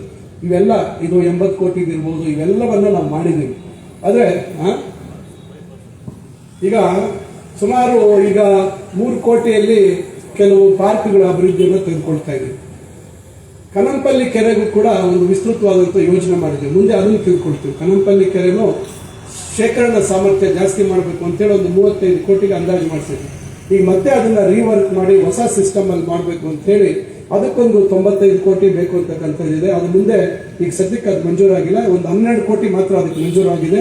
ಆ 12 ಕೋಟಿಲಿ ಬೇರೆ ಕಾರ್ಯಕ್ರಮ ತಗೊಳ್ತೀವಿ. ಅದಕ್ಕೆ ಕಾಲುವೆ ಮತ್ತೊಂದು ಅಭಿವೃದ್ಧಿ ತಗೊಳ್ತೀವಿ. ಆದರೆ ಮೂಲವಾಗಿ ಆ ಕೆರೆಯ ಅಭಿವೃದ್ಧಿಯನ್ನ ಮುಂದಿನ ದಿನಗಳಲ್ಲಿ ತೆಗೆದುಕೊಳ್ಳುವಂತ ಕೆಲಸವನ್ನು ನಾವು ಮಾಡ್ತೇವೆ. ಇದು ಜೊತೆಗೆ ತಮಗೆ ಗೊತ್ತಿದೆ, ಈಗ ಮುಖ್ಯಮಂತ್ರಿಗಳ ವಿಶೇಷ ಅನುದಾನದಲ್ಲಿ ಸುಮಾರು 17,80,00,000 ನಗರದ ಕೆಲವು ರಸ್ತೆಗಳನ್ನು ತೆಗೆದುಕೊಳ್ತಾ ಇದ್ದೀವಿ. ಈಗ ತಮಗೆ ಗೊತ್ತಿದೆ, ಹಿಂದೆ NR ಎಕ್ಸ್ಟೆನ್ಷನ್, KR ಎಕ್ಸ್ಟೆನ್ಷನ್, ಇವೆಲ್ಲ ರಸ್ತೆಗಳು ಹಿಂದೆ ನಾನು ಶಾಸಕರಾಗಿದ್ದಂಥ ಸಂದರ್ಭದಲ್ಲಿ ಆಗಿದೆ. ಈಗ ಸ್ವಲ್ಪ ಅಲ್ಲಲ್ಲಿ ಕೆಲವು ರಸ್ತೆಗಳು ಹಾಳಾಗ್ತಾ ಇದ್ದಾವೆ. ಸ್ವಲ್ಪ ಅವಕಾಶ ಕೊಡಿ. ಯಾಕಂದ್ರೆ ಊರು ಬೆಳವಣಿಗೆಗಳಾಗಿರ್ತಕ್ಕಂಥ ಪ್ರದೇಶದಲ್ಲಿ ಕಳೆದ 10 ವರ್ಷದಲ್ಲಿ ಏನೋ ಒಂದು ವ್ಯವಸ್ಥಿತವಾಗಿ ಅಭಿವೃದ್ಧಿ ಆಗಲಿಲ್ಲ. ನಾನು ನಗರೋತ್ಥಾನದಲ್ಲಿ ಮೊದಲು ಆದ್ಯತೆ ಕೊಟ್ಟಿದ್ದು ಹೆಚ್ಚು ಜನ ಓಡಾಡಂತ ಮುಖ್ಯ ರಸ್ತೆಗಳಿಗೆ. ಯಾಕಂದ್ರೆ ಮುಖ್ಯ ರಸ್ತೆಗಳಿಲ್ದಿರ ನಾವು ಬೇರೆ ಕಡೆ ರಸ್ತೆ ಮಾಡಿದ್ರೆ ಅದು ಒಂದು ರೀತಿ ನಮ್ಮವರು ಬೈಕೊಳ್ತಾರೆ, ಹೊರಗಡೆಯಿಂದ ಬರುವಂತ ಜನ ಕೂಡ ಏನಪ್ಪ ಈ ರೋಡ್ಗಳೇ ಸರಿ ಇಲ್ಲ ಈ ಊರಲ್ಲಿ ಅಂತ ಬೈಕೊಳ್ತಾರೆ. ಅದಕ್ಕೆ ಆದ್ಯತೆ ಕೊಟ್ವಿ.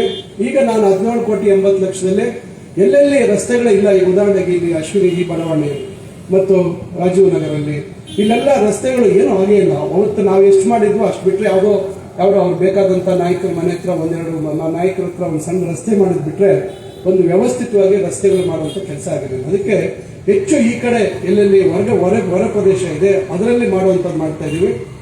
ಬಹುಶಃ ಕಡೆ ಒಂದು 2026 ಮುಂದಿನ ವರ್ಷ ಅಥವಾ ಅಂತ್ಯಕ್ಕೆ ಅಥವಾ 2027ಕ್ಕೆ ಬಹುಶಃ ಏನು ಹಿಂದೆ NR ಎಕ್ಸ್ಟೆನ್ಷನ್ ಈ ತರ ಎಕ್ಸ್ಟೆನ್ಷನ್ ರಸ್ತೆಗಳಾಗಿತ್ತು ಅವನ್ನ ಒಟ್ಟಿಗೆ ತಗೊಳ್ತೀವಿ. ಈಗ ಸದ್ಯಕ್ಕೆ ಬೇರೆ ಈ ರಸ್ತೆಗಳನ್ನ ಮಾಡುವಂತ ಕೆಲಸವನ್ನು ನಾವು ಮಾಡ್ತಾ ಇದ್ದೀವಿ. ಅದರಿಂದ ಈ ರೀತಿ ಒಟ್ಟಾರೆಯಾಗಿ ಒಂದು ಬದಲಾವಣೆ ತರುವಂತ ಪ್ರಯತ್ನ ಮಾಡ್ತಾ ಇದ್ದೀವಿ. ನಾವು ಆಸ್ಪತ್ರೆ ಆವರಣ ನೋಡಬೇಕು, ಆಸ್ಪತ್ರೆಗೆ ಒಂದು ದಾರಿ ಹುಡುಕಬೇಕು ಅಂತೇಳಿ ಈಗ 10 ಕೋಟಿ ರೂಪಾಯಿ ನಾನು ನಮ್ಮ ಇಲಾಖೆಯಿಂದ ಕೊಡಿಸಿದ್ದೀನಿ. ಈಗ ಆಸ್ಪತ್ರೆಯ 2ನೇ ಅಂತಸ್ತು ಕಟ್ಟಬೇಕು ಮತ್ತೆ 3ನೇ ಅಂತಸ್ತು ಕಟ್ಟಬೇಕು ಅಂತಕ್ಕಂಥದ್ದಿದೆ. ಇದಕ್ಕೆ ಬಹಳ ನಿರಂತರ ಪ್ರಯತ್ನ. ನಮ್ಮ ಊರಿನವರೇ ಬಹುಶಃ ತಮಗೆ ಇಲ್ಲಿ ಬೊಗರಂ ಅವರ ಒಂದು ಕುಟುಂಬದ ಸದಸ್ಯರು ವಾಷಿಂಗ್ಟನ್ ನಲ್ಲಿ ಅಮೆರಿಕ ಅಲ್ಲಿ ಅವತ್ತು ನೆಲೆಸಿದ್ದಾರೆ, ಭೋಗಿ ಶೆಟ್ಟಿ ಅವರು ಅಂತ ಹೇಳಿ ನೆಲೆಸಿದ್ದಾರೆ. ಅವರನ್ನ ನಾನು ಮೊನ್ನೆ ಒಂದು 5-6 ತಿಂಗಳಿಂದ ಅಮೆರಿಕಕ್ಕೆ ಹೋದಾಗ ಅವ್ರ ಮನೆಗೆ ಹೋಗಿ ಅವ್ರನ್ನ ಭೇಟಿ ಮಾಡಿ ನಮ್ಮ ಆಸ್ಪತ್ರೆಗೆ ನೀವೇನಾದ್ರೂ ಸಹಾಯ ಮಾಡಿ ಅಂತ ಹೇಳಿದ್ರೆ ಅವರು $1 ಮಿಲಿಯನ್ $1 ಮಿಲಿಯನ್ ಅಂದ್ರೆ ಇವತ್ತು ಡಾಲರ್ ಬೆಲೆ ಏರ್ತಾನೆ ಇದೆ. ಈಗ 91 ರೂಪಾಯಿಗೆ ಬಂದಿದೆ. ಈಗ ನಾನು ಅವತ್ತು ಅವ್ರು ಮಾತಾಡಿದಾಗ 88 89 ಇತ್ತು, ಈಗ 91 ಆಗಿದೆ. ನಿರಂತರ ನಮ್ಮ ಸಂಪರ್ಕದಲ್ಲಿದ್ದೀವಿ. ಅವರು ಅವರ ಮಕ್ಕಳು ಇಬ್ಬರು ಗಂಡು ಮಕ್ಕಳು ಇದ್ದಾರೆ, ಅವರು ಸಂಪರ್ಕದಲ್ಲಿದ್ದಾರೆ. ರೋಹಿತ್ ಅಂತೇಳಿ ಅವರ ಎರಡನೇ ಮಗ ನನ್ನ ಸಂಪರ್ಕದಲ್ಲಿದ್ದಾರೆ. ಅವರು ಭೋಗಿ ಶೆಟ್ಟಿ ಅವರು ಸಂಪರ್ಕದಲ್ಲಿದ್ದಾರೆ. ಈಗಲೂ ವಾಟ್ಸಪ್ಪಲ್ಲಿ ನಾವು ಚರ್ಚೆ ಮಾಡ್ತಾ ಇದ್ದೀವಿ. $1 ಮಿಲಿಯನ್ ನಾನು ಕೊಡ್ತೀನಿ ಅಂತಕ್ಕಂಥದ್ದು, ಅಂದರೆ 9 ಕೋಟಿ ರೂಪಾಯಿ ಕೊಡ್ತೀವಿ ಅಂತ ಹೇಳಿದೆ. ಸೊ ಇದ್ರ ಜೊತೆಗೆ ನಾವು ಮತ್ತಷ್ಟು ಅದನ್ನು ಇದು ಮಾಡಬೇಕು ಅಂತ ಹೇಳಿ ಪ್ಲಾನ್ ಮಾಡ್ತಾ ಇದ್ದೀವಿ. ಇನ್ನೂ ಯಾರಾದ್ರೂ ನಾನು ಹುಡುಕ್ತಾ ಇದ್ದೀನಿ.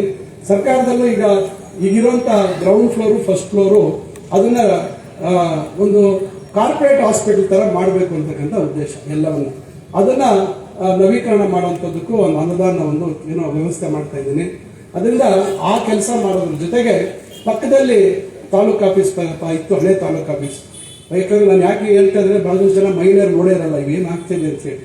ದಯವಿಟ್ಟು ಒಂದ್ಸತಿ ಓಡಾಡ್ಕೊಂಡು ಬನ್ನಿ. ಈಗಾಗಲೇ ಸುಮಾರು 16 ಕೋಟಿದು CCB ಕ್ರಿಟಿಕಲ್ ಕೇರ್ ಬ್ಲಾಕ್ ಅಂತ ಹೇಳಿ ಸುಮಾರು 50 ಹಾಸಿಗೆಗಳ ಒಂದು ಆಸ್ಪತ್ರೆಯಲ್ಲಿ ಮಾಡ್ತಾ ಇದ್ದೀವಿ. ಈಗ ಅದು ಪೂರ್ತಿ ಆಸ್ಪತ್ರೆ ಆವರಣ ಆಗಿದೆ. ಈ ಕಡೆ MG ರೋಡ್ ಇಂದ ಹಿಡಿದು ಈ ಕಡೆ ನಮ್ಮ ಗುರುಭವನದ ರಸ್ತೆವರೆಗೂ ಪೂರ್ತಿ ಸ್ವಲ್ಪ ಮಾತ್ರ ಒಳಗಡೆ ಇವ್ರದ್ದು ಟೆಲಿಕಮ್ಯುನಿಕೇಶನ್ ಅವ್ರದ್ದು ಜಾಗ ಇದೆ. ಬಿಟ್ರೆ ನಮ್ಮ ತಂದೆಯವರೇ ಕೊಡಿಸಿದ್ರು ಹಿಂದೆ. ಅದನ್ನ ಅವ್ರು ಬಹುಶಃ ನಿರೀಕ್ಷೆ ಮಾಡಿರಲಿಲ್ಲ ಮುಂದೆ ಅದು ಸಮಸ್ಯೆ ಆಗ್ಬೋದು ಅಂತ. ಆದರೆ ಕೊಟ್ಬಿಟ್ಟಿದ್ದೀವಿ, ಏನು ಮಾಡೋಕ್ಕಾಗಲ್ಲ. ಆದರೆ ಏನೀಗ ಪೆಟ್ರೋಲ್ ಬಂಕ್ ಇಂದ ಹಿಡಿದು ಪೆಟ್ರೋಲ್ ಬಂಕ್ ಅನ್ನು ತೆಗಿಬೇಕಾಗುತ್ತೆ. ಅದು ಕೂಡ ತೆಗೆದು ಆ ಕಡೆಯಿಂದ ಅದಕ್ಕೆ ಪ್ರವೇಶ ಕೊಡುವಂಥದ್ದಾಗುತ್ತೆ. ಈಗಾಗಲೇ ತಾಯಿ ಮಕ್ಕಳ ಆಸ್ಪತ್ರೆ 60 ಬೆಡ್ ಇದ್ದಿದ್ದು, ಅದು ಕೂಡ ನಾನೇ ಜಾಗ ಕೊಡಿಸಿದ್ದು PWD ಇಂದ. ಆಸ್ಪತ್ರೆ ಕೂಡ ನಾನೇ ಮಂಜೂರು ಮಾಡಿಸಿದ್ದು. ಆದರೆ ನನ್ನ ದುರಾದೃಷ್ಟ, ನಾನು ಸೋತೋಗಿದ್ದೆ. ಬೇರೆಯವ್ರು ಬಂದು ಅದಕ್ಕೆ ಗುದ್ಲಿ ಪೂಜೆ ಮಾಡುವಂಥದ್ದಾಯಿತು. ಈಗ ಅದು 100 ಬೆಡ್ ಆಗಿದೆ ತಾಯಿ ಮತ್ತು ಮಕ್ಕಳ ಆಸ್ಪತ್ರೆ. ದಯವಿಟ್ಟು ನೋಡಿ ಯಾವ ರೀತಿ ಆಗಿದೆ. ಇವೆಲ್ಲ ಸೇರಿದಾಗ ಈಗ 300 ಬೆಡ್ ಆಗುತ್ತೆ ನಮ್ಮ ಆಸ್ಪತ್ರೆಗೆ. ಈಗೇನು 100 ಬೆಡ್ ಜನರಲ್ ಹಾಸ್ಪಿಟಲ್ ಇದೆ, 100 ಬೆಡ್ ತಾಯಿ ಮಕ್ಕಳ ಆಸ್ಪತ್ರೆ ಇದೆ, CCB 50 ಇದೆ. ನಾನಿವತ್ತು 2ನೇ ಫ್ಲೋರ್ ಕಟ್ಟುವಂಥದ್ದು 50 ಬೆಡ್ ಆಗುತ್ತೆ. ಇದನ್ನ ಭವಿಷ್ಯದಲ್ಲಿ 400 ಬೆಡ್ ಮಾಡಬೇಕು. ಈ ಆಸ್ಪತ್ರೆ ಇವತ್ತು ಚಿಕ್ಕಬಳ್ಳಾಪುರದ ಜನರಲ್ ಆಸ್ಪತ್ರೆಗೆ ಸುಮಾರು 800-900 ಹೊರರೋಗಿಗಳು ಬರ್ತಾರೆ. ನಮ್ಮ ಚಿಂತಾಮಣಿ ಆಸ್ಪತ್ರೆಗೂ ಅಷ್ಟೇ ಮಟ್ಟದಲ್ಲಿ ಬರ್ತಾರೆ. ಚಿಕ್ಕಬಳ್ಳಾಪುರದಲ್ಲಿ 1200-300 ಇತ್ತು. ನಮ್ಮ ಮಧುಸೂದನ್ ಸಾಯಿ ಮೆಡಿಕಲ್ ಕಾಲೇಜ್ ಆಸ್ಪತ್ರೆ ಬಂದ ಮೇಲೆ ಅಲ್ಲಿ ಕಮ್ಮಿ ಆಗಿದೆ. ನಮ್ಮೂರಿನವರು ಬಹಳ ಜನ ಹೋಗ್ತಾ ಇದ್ದಾರೆ, ಇಲ್ಲ ಅಂತಿಲ್ಲ. ಇದನ್ನ ಯಾವ ರೀತಿ ನಿರ್ವಹಣೆ ಮಾಡಬೇಕು ಅಂತಕ್ಕಂಥ ಆಲೋಚನೆ ಇದೆ. ಈಗ ನನ್ನ ತಲೆಗೆ ಇನ್ನೊಂದು ಹೊಳೆದಿದೆ, ನಮ್ಮೂರಲ್ಲಿ ಯಾಕೆ ಒಂದು ಮೆಡಿಕಲ್ ಕಾಲೇಜ್ ಯಾಕೆ ಮಾಡಬಾರ್ದು ಅಂತಕ್ಕಂಥದ್ದು ನಾವು ಮಾಡ್ತಾ ಇದ್ದೀವಿ. ಅದಕ್ಕೆ ನನ್ನದೇ ಆದಂಥ ಪ್ರಯತ್ನ, ಅದು ಸರ್ಕಾರದಿಂದ ಆಗ್ಬೋದು, ಖಾಸಗಿ ಆಗ್ಬೋದು. ನನ್ನ ಉದ್ದೇಶ ಇಷ್ಟೇ, ಮೆಡಿಕಲ್ ಕಾಲೇಜ್ ಮಾಡಿದ್ರೆ ನಮ್ಮೂರಿನವ್ರು ಸಿಗತ್ತೆ ಅಂತಲ್ಲ. ನನಗೆ ಆಸ್ಪತ್ರೆ ನಿರ್ವಹಣೆ ಆಗಬೇಕು, ಗುಣಮಟ್ಟದ ಚಿಕಿತ್ಸೆ ಸಿಗಬೇಕು. ಇದಕ್ಕೆ ನನ್ನ ಆಲೋಚನೆ.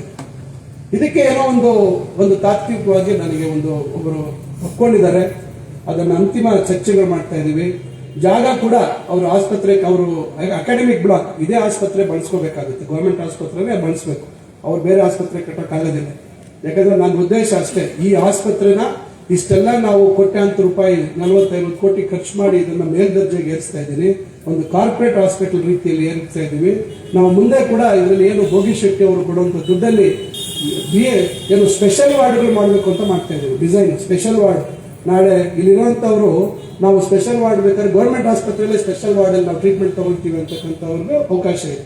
ಅದರಿಂದ ಅದನ್ನು ನಾವು ಯೋಚನೆ ಮಾಡಿ ಮಾಡ್ತಾ ಇದ್ದೀವಿ. ಅದರಿಂದ ಅಲ್ಲಿ ನಮಗೆ ಇಷ್ಟೆಲ್ಲ ಮಾಡಿದ್ಮೇಲೆ ಇವತ್ತು ಅದನ್ನ ನಿರ್ವಹಣೆ ಮಾಡುವಂಥದ್ದು ಬಹಳ ಮುಖ್ಯ. ನಿರ್ವಹಣೆ ಮಾಡದೇ ಇದ್ರೆ ಎಲ್ಲ ನಾವು ಮಾಡಿರುವಂತಹ ಪ್ರಯತ್ನ ಎಲ್ಲ ವ್ಯರ್ಥ ಆಗೋದು. ಅದು ನಮ್ಮ ಸರ್ಕಾರಿ ವ್ಯವಸ್ಥೆಯಲ್ಲಿ ನಾನು ಹೇಳಬಾರ್ದು. ಆದರೆ ದುರಂತ ಏನಂದ್ರೆ ನಮ್ಮ ಅಧಿಕಾರಿಗಳು ಅಥವಾ ವೈದ್ಯರು ಅಷ್ಟು ಅದನ್ನ ಗಂಭೀರವಾಗಿ ತೆಗೆದುಕೊಳ್ಳೋದಿಲ್ಲ, ನಿರ್ವಹಣೆ ಮಾಡೋದು. ಅದಕ್ಕಾಗಿ ನಾನು ಜೈನ್ ಗ್ರೂಪ್ ಆಫ್ ಇನ್ಸ್ಟಿಟ್ಯೂಷನ್ ಏನೋ ಜೈನ್ ಅವರು ಫೆಡರೇಷನ್ ಅವ್ರಿಗೂ ಕೇಳಿದೆ. ನಾನು ಮಾರ್ವಾಡಿ ಅಸೋಸಿಯೇಷನ್ ಅವ್ರಿಗೆ, ನಾನು ಆಸ್ಪತ್ರೆ ಮಾಡಿಕೊಡ್ತೀನಿ, ಪಾಪ ಅವರೇನು ಇಲ್ಲ ಅಂತೀನಿ, ನೋಡೋಣ ಅಂತ ಹೇಳಿದ್ರು. ಇದು ಹಿಂಗೆ ಮೊನ್ನೆ ದುಬೈಗೆ ಹೋದಂಥ ಸಂದರ್ಭದಲ್ಲಿ ಅಲ್ಲಿ ಅಜ್ಮಾನ್ಗೆ ಹೋಗಿದ್ದೆ. ಅಲ್ಲಿ ಗಲ್ಫ್ ಮೆಡಿಕಲ್ ಯೂನಿವರ್ಸಿಟಿ ಅಂತ ಮಂಗಳೂರಿನವರೊಬ್ಬರು ತುಂಬೆ ಮೊಹಮ್ಮದ್ ತುಂಬೆ ಅಂತ ಹೇಳಿ ಅಲ್ಲಿ ಮೆಡಿಕಲ್ ಯೂನಿವರ್ಸಿಟಿ ಮಾಡಿದ ಆಸ್ಪತ್ರೆ ನೋಡಿದಾಗ ನಮ್ಗೆ ಅನಿಸ್ತು. ಅಲ್ಲಿ ಅವ್ರನ್ನೇ ಕೇಳಿದೆ ನಾನು ನಮ್ಮ ಆಸ್ಪತ್ರೆ ಕೊಡಿಸ್ತೀನಿ, ನೀವು ಬಂದು ಮೆಡಿಕಲ್ ಕಾಲೇಜ್ ಮಾಡಿ ಅಂತ ಕೇಳಿದೆ. ಅವ್ರು ಆಯ್ತು ಸರ್ ಮಾತಾಡೋಣ. ಆದರೆ ಇಲ್ಲಿ ಬಂದ ಮೇಲೆ ಮೊನ್ನೆ ಬೆಳಗಾಮಲ್ಲಿ ಇನ್ನೇನೋ ತಕ್ಷಣ ಏನೋ ಆಲೋಚನೆ ಬಂತು. ತಕ್ಷಣ ಮಾತಾಡಿದ್ವಿ. ನನ್ನ ಜೊತೆ ವೈದ್ಯಕೀಯ ಶಿಕ್ಷಣ ಸಚಿವರು ನನ್ನ ಜೊತೆಲಿದ್ರು. ಮಾತಾಡಿದಾಗ ಇನ್ನೊಬ್ರು ಯಾರಿಗೋ ಮಾತಾಡಿದೀವಿ, ನಾನು ಅದ್ರ ಹೆಸರು ಯಾರು ಅಂತ ಹೇಳೋದಿಲ್ಲ. ಈಗ ಅವರು ಇಲ್ಲ ನಾವು ಮಾಡ್ತೀವಿ ಅಂತ ಒಪ್ಕೊಂಡಿದ್ದಾರೆ. ಅವರು ನಾನು ಪರ್ಮಿಷನ್ ಕೊಡ್ತೀನಿ ಸರ್ಕಾರದಿಂದ ಅಂತ ಕೂಡ ಹೇಳಿದ್ದಾರೆ. ಅದರಿಂದ ಈಗ ಅವರ ಭೇಟಿ ಮಾಡ್ತಾ ಇದ್ದೀನಿ ಸದ್ಯದಲ್ಲೇ. ಬಹುಶಃ ಅವರು ಬಂದು ಇಲ್ಲಿ ಸ್ಥಳ ಪರಿಶೀಲನೆ ಮಾಡ್ತಾರೆ. ಇಲ್ಲಿ ನಮ್ಮ ಇಂಜಿನಿಯರಿಂಗ್ ಕಾಲೇಜ್ ಹತ್ತಿರದಲ್ಲೇ ಅವರಿಗೆ ಒಂದು 15 ಎಕರೆ 10ರಿಂದ 15 ಎಕರೆ ನಾನು ಜಾಗ ಕೂಡ ರಿಸರ್ವ್ ಮಾಡಿ ಸಿಟ್ಟಿದ್ದೀನಿ. ಸೊ ಅಲ್ಲಿ ಅಕಾಡೆಮಿಕ್ ಬ್ಲಾಕ್ ಬರ್ತದೆ. ಆಮೇಲೆ ಆಸ್ಪತ್ರೆ ಇದೆ, ಉಪಯೋಗಿಸುವಂತದ್ದಾಗುತ್ತೆ. ನರ್ಸಿಂಗ್ ಕಾಲೇಜು ಮಾಡಬೇಕು ಅಂತಿದ್ದೀವಿ. ಸರ್ಕಾರದಿಂದ ನರ್ಸಿಂಗ್ ಕಾಲೇಜ್ ಮಾಡೋಣ ಅಂತಿದ್ದೆ. ಈಗ ಮೆಡಿಕಲ್ ಕಾಲೇಜ್ ಆಗುವಂತ ಅವಕಾಶ ಇರುವಂತಹ ಸಂದರ್ಭದಲ್ಲಿ ನರ್ಸಿಂಗ್ ಅವರೇ ಮಾಡಿದ್ರೆ ಉತ್ತಮ ಅಂತ ಹೇಳಿ ಯೋಚನೆ ಮಾಡ್ತಾರೆ. ಅದರಿಂದ ಈ ರೀತಿ ಕನಸುಗಳನ್ನ ಕಂಡುಕೊಂಡು ಹೋಗ್ತಾ ಇದ್ದೀನಿ. ಆ ದೇವರ ದಯದಿಂದ ನಾನು ಏನೇನು ಕನಸುಗಳು ಕಂಡಿದ್ದೀನಿ ಇದುವರೆಗೂ ನನ್ನ ಸ್ವಂತಕ್ಕೆ ಆಗದೆ ಇರ್ಬೋದು, ಆದರೆ ನನ್ನ ಕ್ಷೇತ್ರಕ್ಕೆ ನಾನು ಚಿಂತಾಮಣಿಗೆ ನೀವು ಅತಿಶಯೋಕ್ತಿ ಅನ್ಕೋಬೇಡಿ. ನಾನು ವಿರೋಧ ಪಕ್ಷದಲ್ಲಿದ್ದಾಗೂ ಸಹ ಏನು ಸಾಧ್ಯ ಇಲ್ಲ ಅಂದ್ರೆ ಅದು ಸಾಧ್ಯ ಮಾಡಿಕೊಂಡೇ ಬಂದಿದ್ದೆ. ಆದರೆ ಚುನಾವಣೆ ಸಂದರ್ಭದಲ್ಲಿ ಏನಾಯ್ತು ಮತ್ತೊಂದಾಯ್ತು ಅದ್ರ ಬಗ್ಗೆ ನಾನು ಚರ್ಚೆ ಮಾಡೋಣ. ಯಾಕಂದ್ರೆ ಇವತ್ತು ನನ್ನ ಜವಾಬ್ದಾರಿ ಇದೆ, ನನ್ನ ಜವಾಬ್ದಾರಿ ನಿಭಾಯಿಸ್ತಾ ಇದ್ದೀನಿ. ಅವತ್ತು ಸಂದರ್ಭದಲ್ಲಿ ಯಾವ ರೀತಿ ಅವರ ಮತದಾರರ ಆಲೋಚನೆ ಇರ್ತದೆ, ಅವ್ರು ಏನು ತೀರ್ಮಾನ ಮಾಡ್ತಾರೆ ಅದ್ರ ಬಗ್ಗೆ ನಾನು ಚರ್ಚೆ ಮಾಡೋಣ. ಆದರೆ ಇವತ್ತು ನಮ್ಮ ಭವಿಷ್ಯತ್ತು ಮಕ್ಕಳಿಗೆ ಭವಿಷ್ಯದ ದಿವಸ ಇವತ್ತು ಪಾಲಿಟೆಕ್ನಿಕ್ ನೀವು ನೋಡ್ಬೋದು. ಈಗ ಒಂದು ಬ್ಲಾಕ್ ಆಗಿದೆ, ದಯವಿಟ್ಟು ಹೋಗಿ ನೋಡ್ಕೊಂಡು ಬನ್ನಿ. ಅದೇ ರೀತಿ ಇನ್ನೊಂದು ಬ್ಲಾಕ್ ಆಗುತ್ತೆ ಆ ಕಡೆ. ಮತ್ತೆ ಫ್ರಂಟ್ ಅಲ್ಲಿರೋ ಬಿಲ್ಡಿಂಗ್ ನಮ್ಮ ಚಿಂತಾಮಣಿ ಪಾಲಿಟೆಕ್ನಿಕ್ ಸ್ಥಾಪನೆ ಆಗಿ ದಿವಂಗತ MC ಆಂಜನೇಯ ರೆಡ್ಡಿ ಅವರು ಮಾಡಿರುವಂಥದ್ದು. ಬಹುಶಃ ಅದರಲ್ಲೇನು ವಿವಾದ ಇಲ್ಲ ಅಂತ ನಾನು ಅನ್ಕೊಳ್ತೇನೆ. ಯಾಕಂದ್ರೆ ಇನ್ಯಾರೋ ಬೆಂಗಳೂರಿಂದ ಬಂದವರು ನಮ್ಮ ಮುತ್ತಾತ ಮಾಡಿಸಿದ್ರು, ನಮ್ಮ ಇನ್ನೊಬ್ಬರು ಮುತ್ತಾತ ಮಾಡಿಸಿದ್ರು ಅಂತ ಹೇಳ್ತಾರೇನೋ ಗೊತ್ತಿಲ್ಲ, ಸದ್ಯಕ್ಕೆ ಹೇಳಿಲ್ಲ. ಸುಬ್ರಹ್ಮಣ್ಯ ಸ್ವಾಮಿ ಚೆಪ್ತಾರ. ಅದರಿಂದ 76 ವರ್ಷ ಆಗಿದೆ, ಬರೀ 76 ಕೋಟಿ ಕೊಡಿಸಿದೆ. ಒಂದು ಹೇಳ್ತೀನಿ ಕೇಳಿ, ಇವತ್ತು ಸರ್ಕಾರಿ ಇಂಜಿನಿಯರಿಂಗ್ ಕಾಲೇಜ್ಗೆ ಹಿಂದೆ ಕೊಟ್ಟಿರುವಂಥದ್ದು ಬರೀ 60 ಕೋಟಿ, ಪಾಲಿಟೆಕ್ನಿಕ್ಗೆ ಹಿಂದೆ ಕೊಟ್ಟಿರುವಂಥದ್ದು 8 ಕೋಟಿ 10 ಕೋಟಿ. ಆದರೆ 76 ವರ್ಷ ಪೂರೈಸಿರುವಂಥ ನಮ್ಮ ಪಾಲಿಟೆಕ್ನಿಕ್ಗೆ 76 ಕೋಟಿ ರೂಪಾಯಿ ಕೊಡಿಸಿದ್ವಿ. ಈಗಾಗಲೇ 26 ಕೋಟಿ ಕಾಮಗಾರಿ ಒಂದು ಹಂತದಲ್ಲಿ ಆಗ್ತಾ ಇದೆ. ಈಗ 50 ಕೋಟಿದು ಟೆಂಡರ್ ಆಗಿತ್ತು. ನಾನು ಅದರಲ್ಲಿ ಒಂದು ಆಡಿಟೋರಿಯಂ ಮಾಡಿಸಿದ್ದೆ. ಯಾಕೋ ಮಾಡಿಸಿ ಖುಷಿಯಾಗಿ ಇದ್ದೆ. ನಾನು 850 ಸೀಟ್ ಮಾಡಿಸ್ಬಿಟ್ಟಿದ್ದೀನಿ ಪ್ಲಾನಲ್ಲಿ. ಇತ್ತೀಚೆಗೆ ಸ್ವಲ್ಪ ಅಲ್ಲಿ ನೋಡಿದಾಗ ಯಾಕೋ ಆಡಿಟೋರಿಯಂ ಬೇಡ, ನಾವು ಸೆಂಟರ್ ಆಫ್ ಎಕ್ಸಲೆನ್ಸ್ ಯಾಕೆ ಮಾಡಬಾರ್ದು, ಕೌಶಲ್ಯಕ್ಕೆ ಹೆಚ್ಚು ಅವಕಾಶ ಮಾಡಬೇಕು. ಆ ನಿಟ್ಟಿನಲ್ಲೂ ನಾನು ಸ್ನೈಡರ್ ಕಂಪನಿಯವ್ರ ಹತ್ರ ಮಾತಾಡಿದ್ದೇನೆ. ಏನು ಬಿಲ್ಡಿಂಗ್ ಆಟೋಮೇಷನ್, ಇಂಡಸ್ಟ್ರಿಯಲ್ ಆಟೋಮೇಷನ್ ಅಂತಕ್ಕಂಥ ಟ್ರೈನಿಂಗ್, ಮತ್ತೆ ಮನೆ ಎಲೆಕ್ಟ್ರಿಕ್ ವೆಹಿಕಲ್ ಅವರೊಬ್ಬರು ಮಾತಾಡಿದ್ದೇನೆ. ಇಲ್ಲಿ ಮಕ್ಕಳಿಗೆ ಕೌಶಲ್ಯ ತರಬೇತಿ ಕೊಟ್ಟರೆ ಅವರಿಗೆ ಉದ್ಯೋಗ ಅವಕಾಶಗಳು ಲಭಿಸುವಂತ ಒಂದು ಹೆಚ್ಚು ಸಾಧ್ಯತೆಗಳಿರ್ತವೆ. ಈ ಕಡೆ ಯೋಚನೆ ಮಾಡಿ ಇಲ್ಲ ಆಡಿಟೋರಿಯಂ ಬೇಡ ಅಂತ ನಾನು ಆರ್ಕಿಟೆಕ್ಟ್ ಹೇಳಿ ಒಂದೆರಡು ಸೆಮಿನಾರ್ ಅವ್ರು ಮಾಡೋಣ, ಮಿಕ್ಕಿದ್ದೆಲ್ಲ ನಾವು ಫ್ಯೂಚರ್ ಇದಕ್ಕೆ ಮಾಡೋಣ ಅಂತ ಹೇಳಿ ಈಗ ನಾನು 2 ಕೋರ್ಸ್ ಮುಂದಿನ ವರ್ಷಕ್ಕೆ 2 ಕೋರ್ಸ್ ಆ್ಯಡ್ ಮಾಡ್ತಾ ಇದ್ದೀನಿ ಪಾಲಿಟೆಕ್ನಿಕ್. ಒಂದು ಆರ್ಟಿಫಿಷಿಯಲ್ ಇಂಟೆಲಿಜೆನ್ಸ್ ಮೆಷಿನ್ ಲರ್ನಿಂಗ್ ಒಂದು ಕೋರ್ಸು ಮತ್ತು ಸೈಬರ್ ಸೆಕ್ಯೂರಿಟಿ. ಈ 2 ಕೋರ್ಸು ಮುಂದಿನ ವರ್ಷಕ್ಕೆ ಸೇರಿಸುವಂಥದ್ದಕ್ಕೆ ಈಗಾಗಲೇ AICTE ಪ್ರಸ್ತಾವನೆ ನಾವು ಕಳಿಸಿದ್ವಿ. ಇಲ್ಲಿ ಚಿಂತಾಮಣಿಯಲ್ಲಿ ಆಗಬೇಕು ಅಂತ ಹೇಳಿ.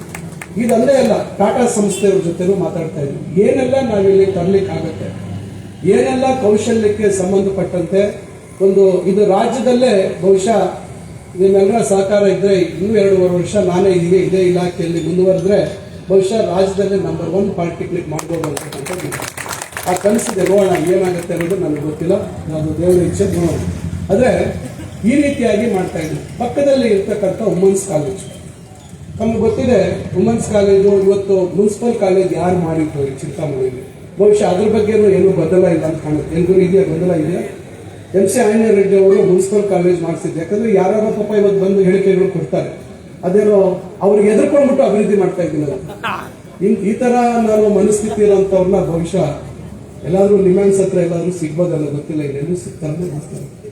ಅಂದ್ರೆ ಅಭಿವೃದ್ಧಿ ಅಂತಕ್ಕಂಥದ್ದು ನಮ್ಮ ರಕ್ತದಲ್ಲಿ ಬಂದಿರ್ತಕ್ಕಂಥದ್ದು. ನಮ್ಮ ತಾತ ಅವರಿಂದ ಹಿಡಿದು ನಮ್ಮ ಮುತ್ತಾತ ಅವರು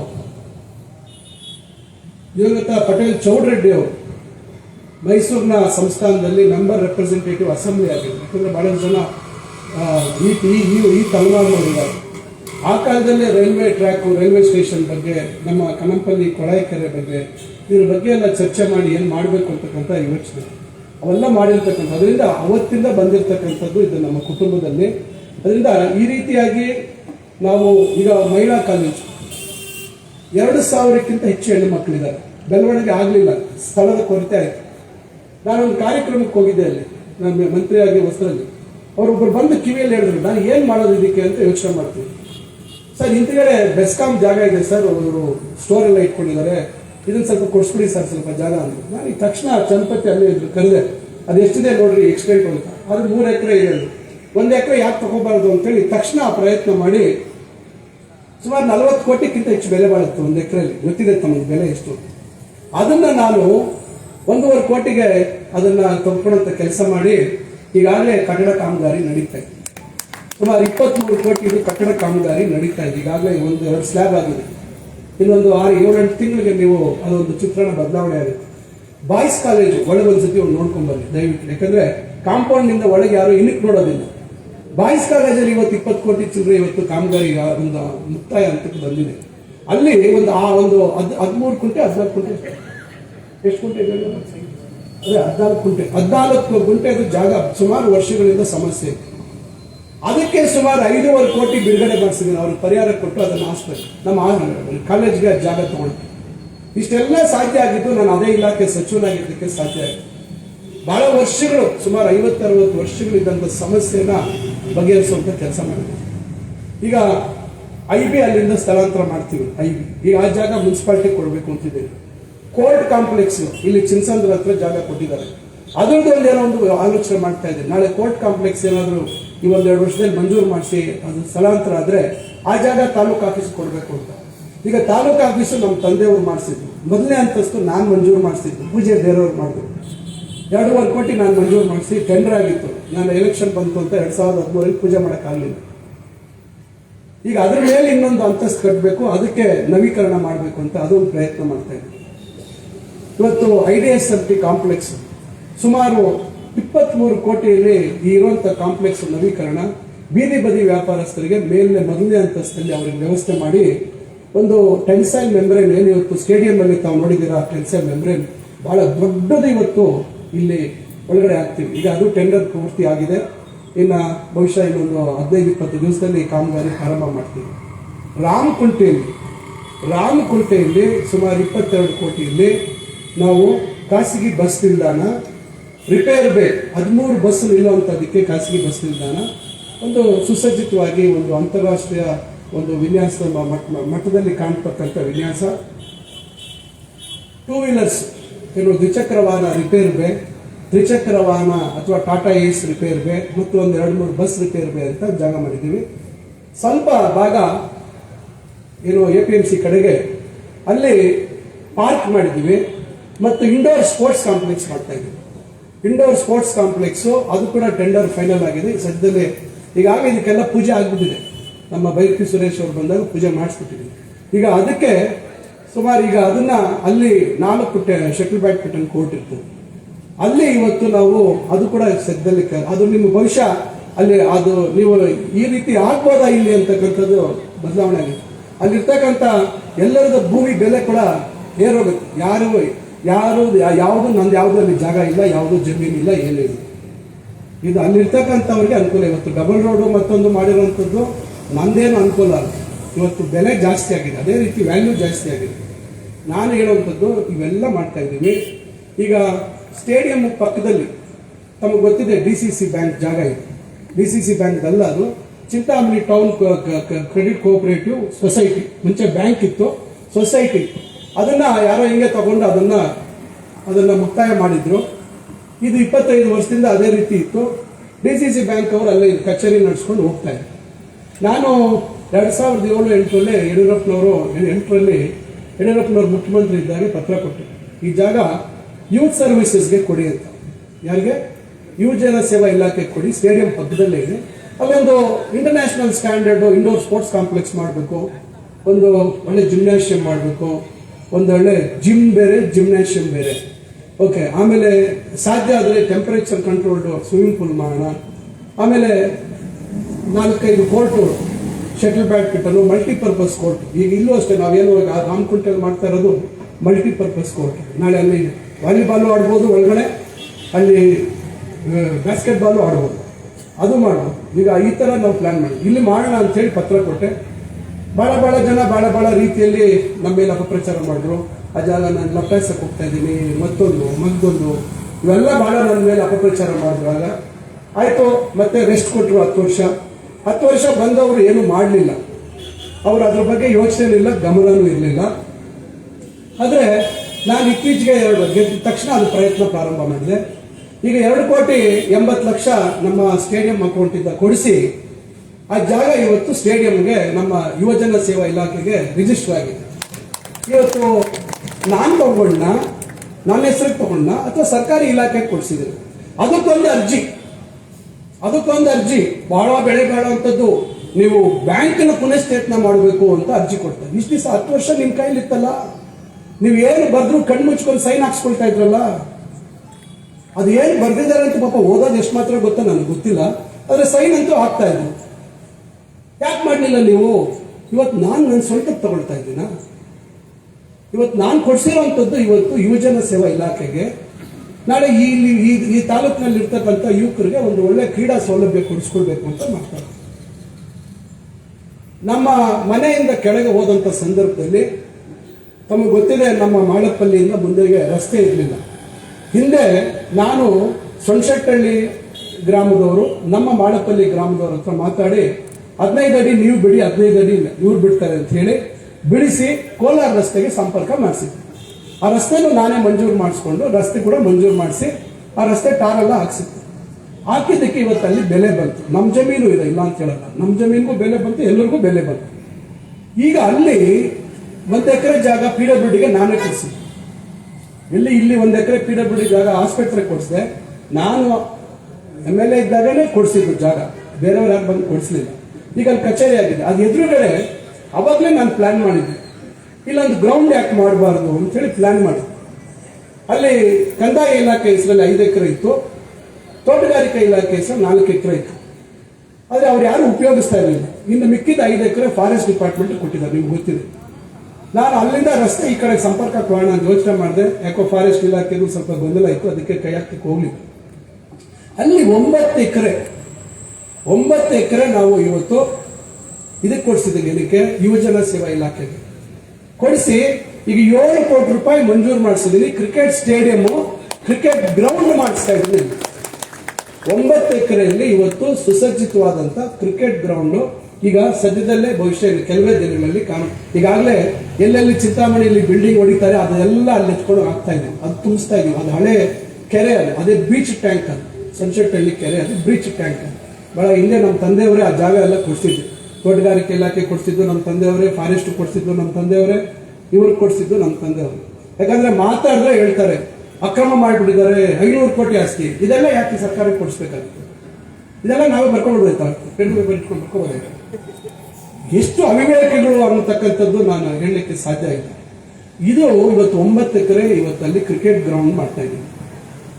ಇವತ್ತು ಝಾನ್ಸಿ ರಾಣಿ ಲಕ್ಷ್ಮೀಬಾಯಿ ಸ್ಟೇಡಿಯಂ, ಯಾರು ಆ ಸ್ಟೇಡಿಯಂನ ಅಭಿವೃದ್ಧಿ ಮಾಡಿದ್ರು ತಮಗೆಲ್ಲರಿಗೂ ಗೊತ್ತಿದೆ. ಯಾರು ಅಂಗಡಿಗಳು ಕಟ್ಟಬೇಕು ಅಂತ ಪರಿಕಲ್ಪನೆಯಿಂದ ಅಂಗಡಿ ಕಟ್ಸಿದವ್ರು ಯಾರು? ನಮ್ಮ ತಂದೆಯವರು 101 ಅಂಗಡಿ ಕಟ್ಸಿದ್ರು. ಇನ್ನು ಉಳಿದಂತ 90 ನಾನು ಕಟ್ಸಿದೆ.